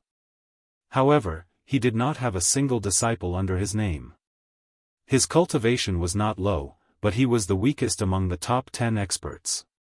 Even many soul formation middle stage experts were stronger than him. It was not easy for him to find the time to teach 7 disciples who were at the tribulation final stage. He treated each of them as if they were his own children. However, one of them died because of the demonic book's inheritor. It really made his heart ache. Activating the demonic art, he calmed down his slightly nervous state of mind. Yan Juixing bowed and said, "Junior Yan Juixing greets Senior Bing. I have always been indebted to Senior's kindness, but I did not have the chance to meet you. It is my great fortune to be able to meet Senior today. No need to be so courteous." Bing Chengzi raised his hand and sighed, "I don't deserve it." Why did it sound like he was mocking someone? Yan Juixing was slightly startled and said, "Senior, do you have any opinions about me? If you do, you can say it directly. I will definitely follow your instructions and will not have any opinions." Bing Chengzi glanced at Man Hu. Obviously, his disciple did not tell the truth to Yan Juixing. He paused for a while and said, "This is for later. I will find an opportunity to tell you the truth. Man Hu has already told me your purpose of coming." Before he finished his words, he suddenly raised his head and looked in the direction of the Wen family's sacred ground. Seeing his solemn expression, the others did not know what had happened and followed his gaze. Looking left and right, they did not find anything. After a while, they felt that there was a slight abnormal fluctuation in the air, and then they saw flocks of birds flying over from afar. "Master, is there something wrong?" Man Hu asked. "It's the breath of those old guys. What the hell are they doing? Are they going to fight in the Wen family's sacred ground?" Bing Chengzi frowned and quickly flew away without saying anything to them. For him, this distance was just a few blinks of an eye. In the sky above the heart-cleansing lake, when the situation was on the verge of breaking out, a flying sound was approaching rapidly. The spectators secretly clicked their tongues. Needless to say, the last person of the 2 groups of rivals had also arrived. Among the remaining 8 top experts in the cultivation world, only Bai Changchun and Wen Lanfeng were left. The rest were all here. Pei Fong and the other 2 people's faces changed slightly. They all understood that if it was really 3 against 3, they might still be a little weaker. Yin Baikong and Hu Changsho looked at each other. The former turned back and sneered, "Fatty Hu, aren't you waiting for Bing Chengzi?" "As you wish, Bing Chengzi is here. I hope you can be tough today and don't run away with your tail between your legs. Your escaping skills are unparalleled in the world. I really can't catch up with you." Hu Changsho said indifferently, "One ran away, but there are still 2 left." "Good. As he spoke, a white shadow flashed by. Bing Chengzi, who was covered in snow from head to toe, suddenly appeared in the sky. Bing Chengzi glanced at them and said in a deep voice, "What's going on?" Yin Baikong looked at Pei Fong and said with a smile, "Bing Chengzi, you came at the right time. We didn't recruit anyone, but someone actually provoked us first. Fatty Pei specifically said that he was waiting for you to settle the score." "Settle the score with me?" Bing Chengzi was slightly startled and looked at Hu Changsho with an inquiring look. The latter said indifferently, "Yes." Everyone below heard it. Bing Chengzi stared at Pei Fong and said in a deep voice, "Fatty Pei, you stole my spirit beast from the snowy mountain last time.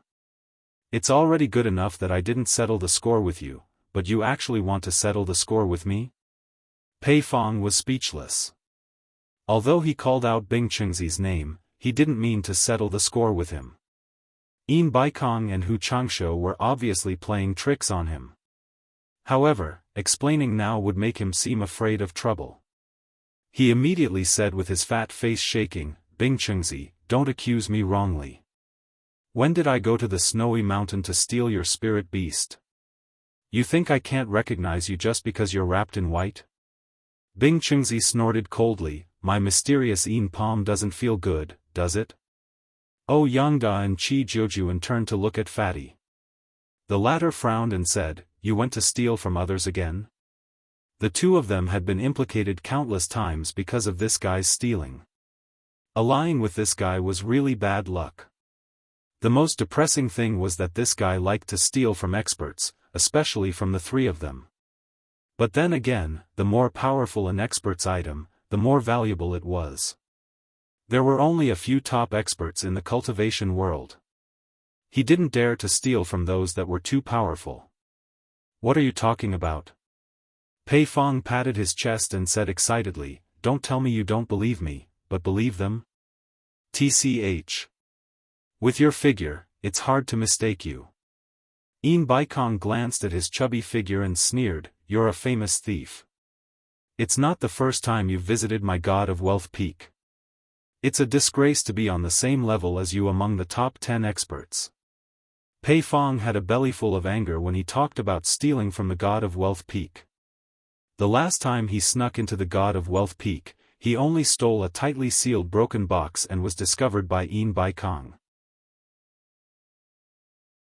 He didn't know what kind of valuable treasure was hidden inside, but it provoked Yin Baikong to chase after him for a few days and nights, causing him to be covered in injuries and almost lose his life. In the end, he had no choice but to throw away the broken chest and escape. It was because of this that he took the initiative to provoke Yin Baikong. Thinking of the injuries that took a long time to heal, Pei Fong was enraged and shouted, "Yin Baikong, don't confuse right and wrong here. If you want to fight, then bring it on. Hee hee. Don't think of leaving here alive today." Yin Baikong sneered. He was eager to use this opportunity to get rid of one or two troublesome fellows. "Yin Baikong, I haven't seen you for many years. You're getting more and more arrogant. Do you think this is your world commerce? Do you think you can call the shots here?" A faint voice reverberated in the surroundings. Then, the voice became louder and louder. Although it was soft, it became somewhat deafening in the end. The calm surface of the heart-cleansing lake was shaken by the continuous sound, and it lost its calmness. The leaves of the surrounding trees were also shaking non-stop. Such a profound cultivation. Everyone was shocked. They looked around but couldn't find where the voice came from. Although they couldn't see who was speaking, they knew it was Wen Lanfeng from the voice. The expressions of the 6 late-stage soul formation cultivators changed. They weren't strangers to Wen Lanfeng. Just from this voice, they could tell that Wen Lanfeng's cultivation was far stronger than before. No wonder he dared to go to the demon domain to find Bai Changchun. In the ghost manor, Yu Qianchou had already moved out of the small courtyard. He didn't move outside the ghost manor, but to the main courtyard of the ghost manor. Under Fu Chun and Qin Jiaxing's inquiry, the group of rogue cultivators who originally occupied the main courtyard happily gave up their territory. Since Senior Nyo wanted to live here, no one dared to say anything. The Ghost Manor was no longer the world of rogue cultivators. Cultivators from various countries had gathered here. Although there were many people, no one dared to cause trouble. After all, they had been warned by their sects before coming here. Everyone's purpose in coming here was naturally to find Nyo Yud. At the arched entrance of the main courtyard, Qin Jiaxing stood there like a door god. He looked at the group of people in front of him and said indifferently, "Come one by one. Don't rush. You can only enter if you pay." A large group of late-stage tribulation passing experts stared at Qin Jiaxing, who was guarding the entrance. A mere early-stage tribulation passing expert actually dared to block their way. However, they couldn't do anything about it. Who told them to ask for help? Moreover, the people guarding the entrance were the mysterious Nyo Yud subordinates. To be honest, when Qin Jiaxing first faced so many late-stage tribulation-passing experts, it would be a lie to say that he wasn't afraid. He was so scared that his legs and stomach turned to jelly. But now, a person angrily strode out. Qin Jiaxing pointed at the nose of a late-stage tribulation-passing cultivator and said coldly, "It's your turn." The person stared at Qin Jiaxing and sneered, waiting to see what would happen. Gritting his teeth, he took out a storage bag and stuffed it into the person's hand. Just as he was about to rush inside, Qin Jiaxing grabbed him. "Wait!" The person shouted, "Let go." He wanted to kill Qin Jiaxing on the spot. Yes. 100,000 high-grade spirit stones. Not a bad amount. After Qin Jiaxing injected his divine sense into the bag, he let go of the person, waved his hand and said, "You can go in." "You." The person was so angry that he clenched his fists and the bones in his body made cracking sounds. Qin Jiaxing coldly snorted and said expressionlessly, "Senior Nyo's time is very precious. If you don't want to go in, then please get out of the way. There are people waiting behind you. However, you should know the rules, right? The money you received is not refundable."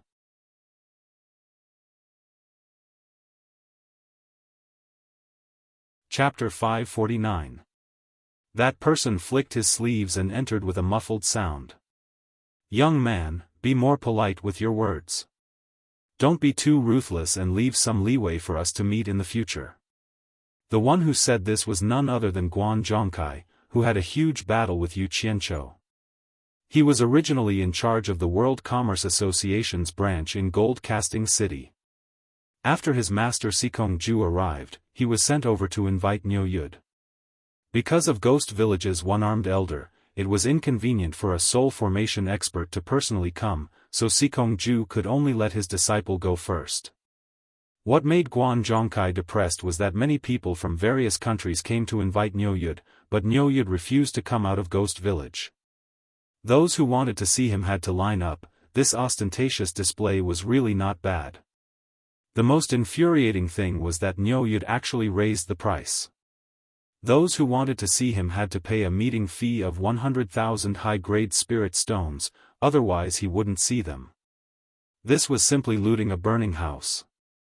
If it wasn't for Ghost Village's one-armed elder having enough face and Nyo Yud's unfathomable cultivation, Ghost Village would definitely be trampled to the ground today.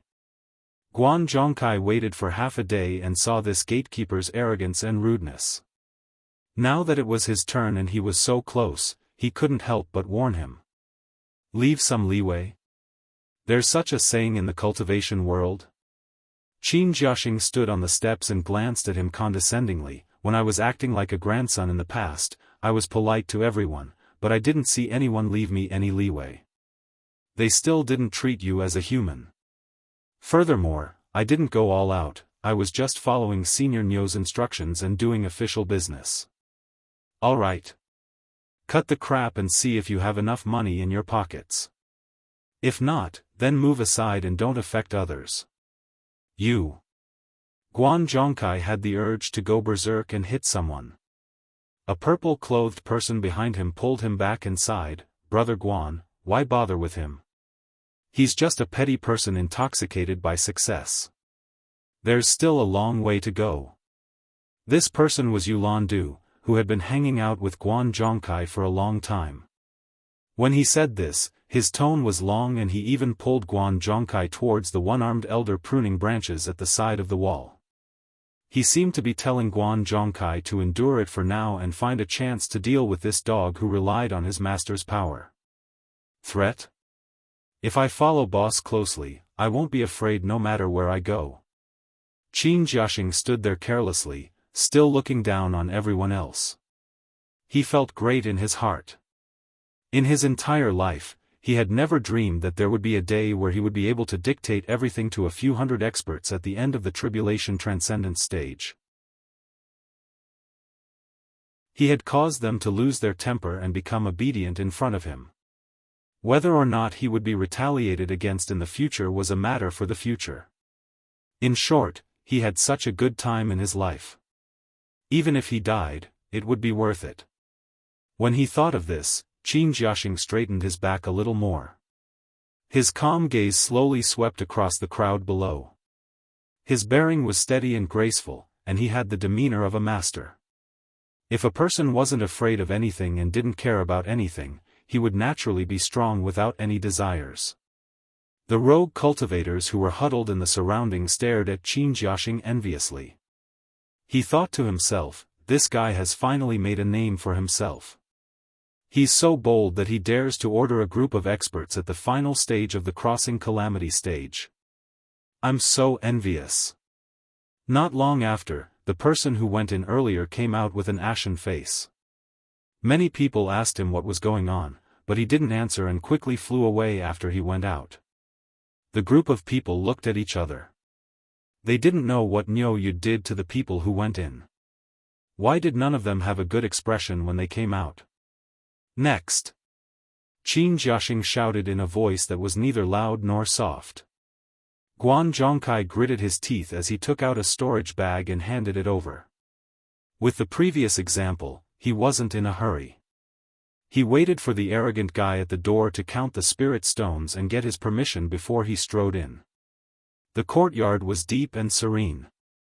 After passing through the plum trees on both sides, he saw two people standing on a platform at the entrance of the main hall.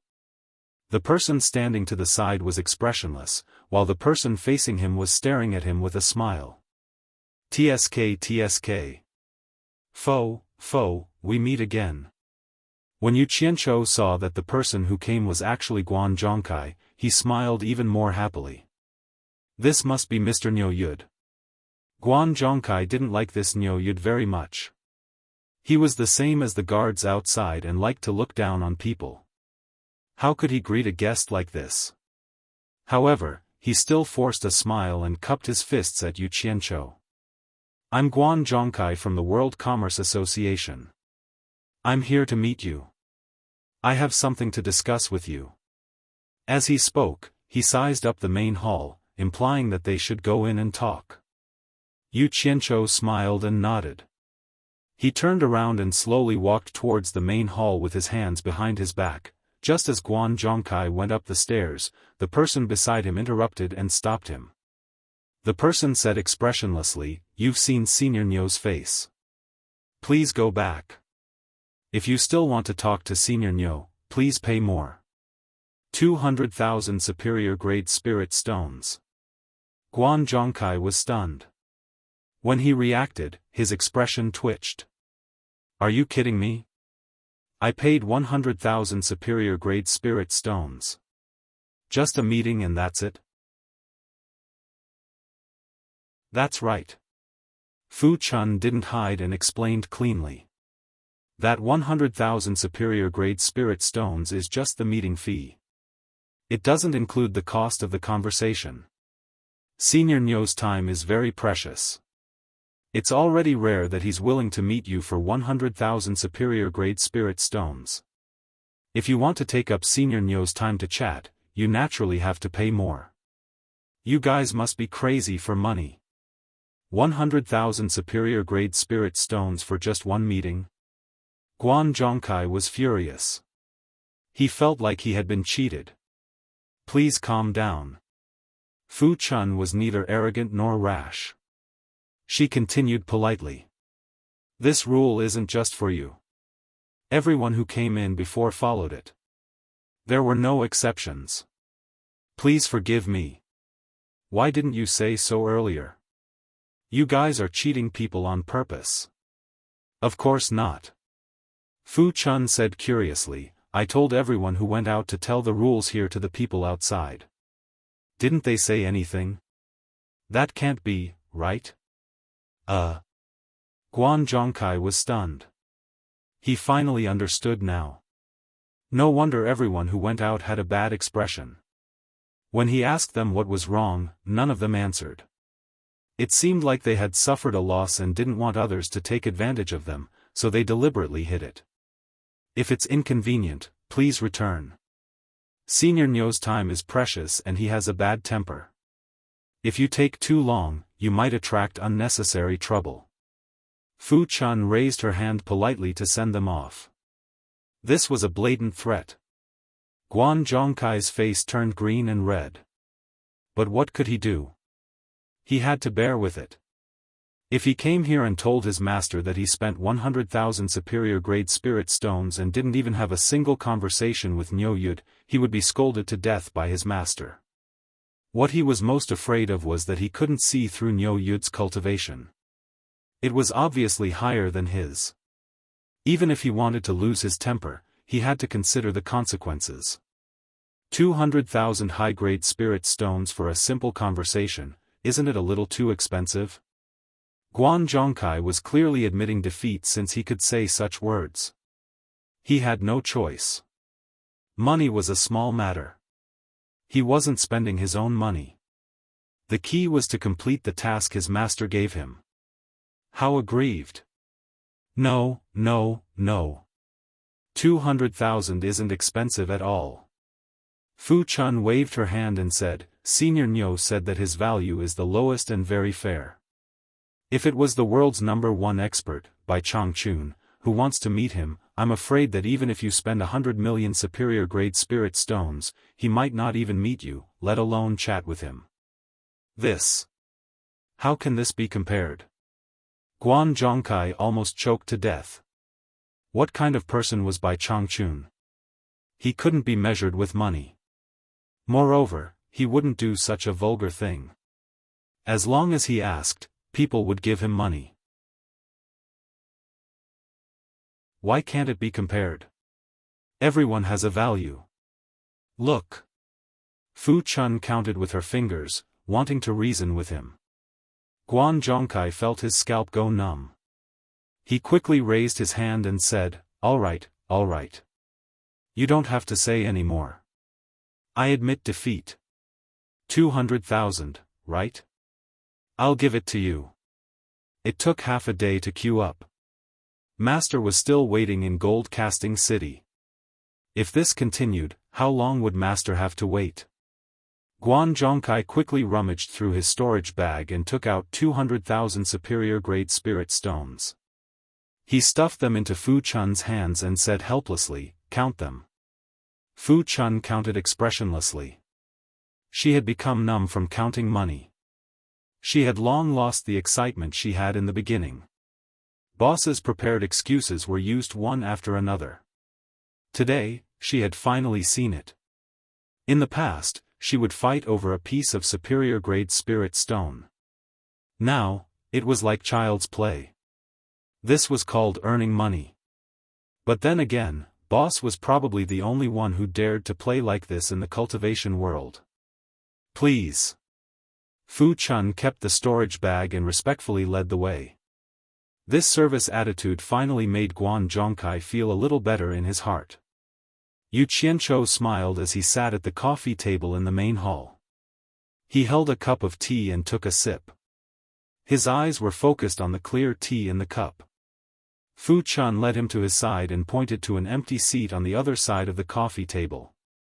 He said to Guan Zhongkai, please take a seat.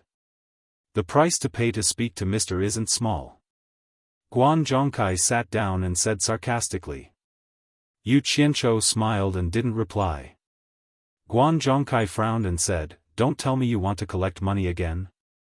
Please wait. Fu Chun said politely. He took out a transparent hourglass from his storage bag.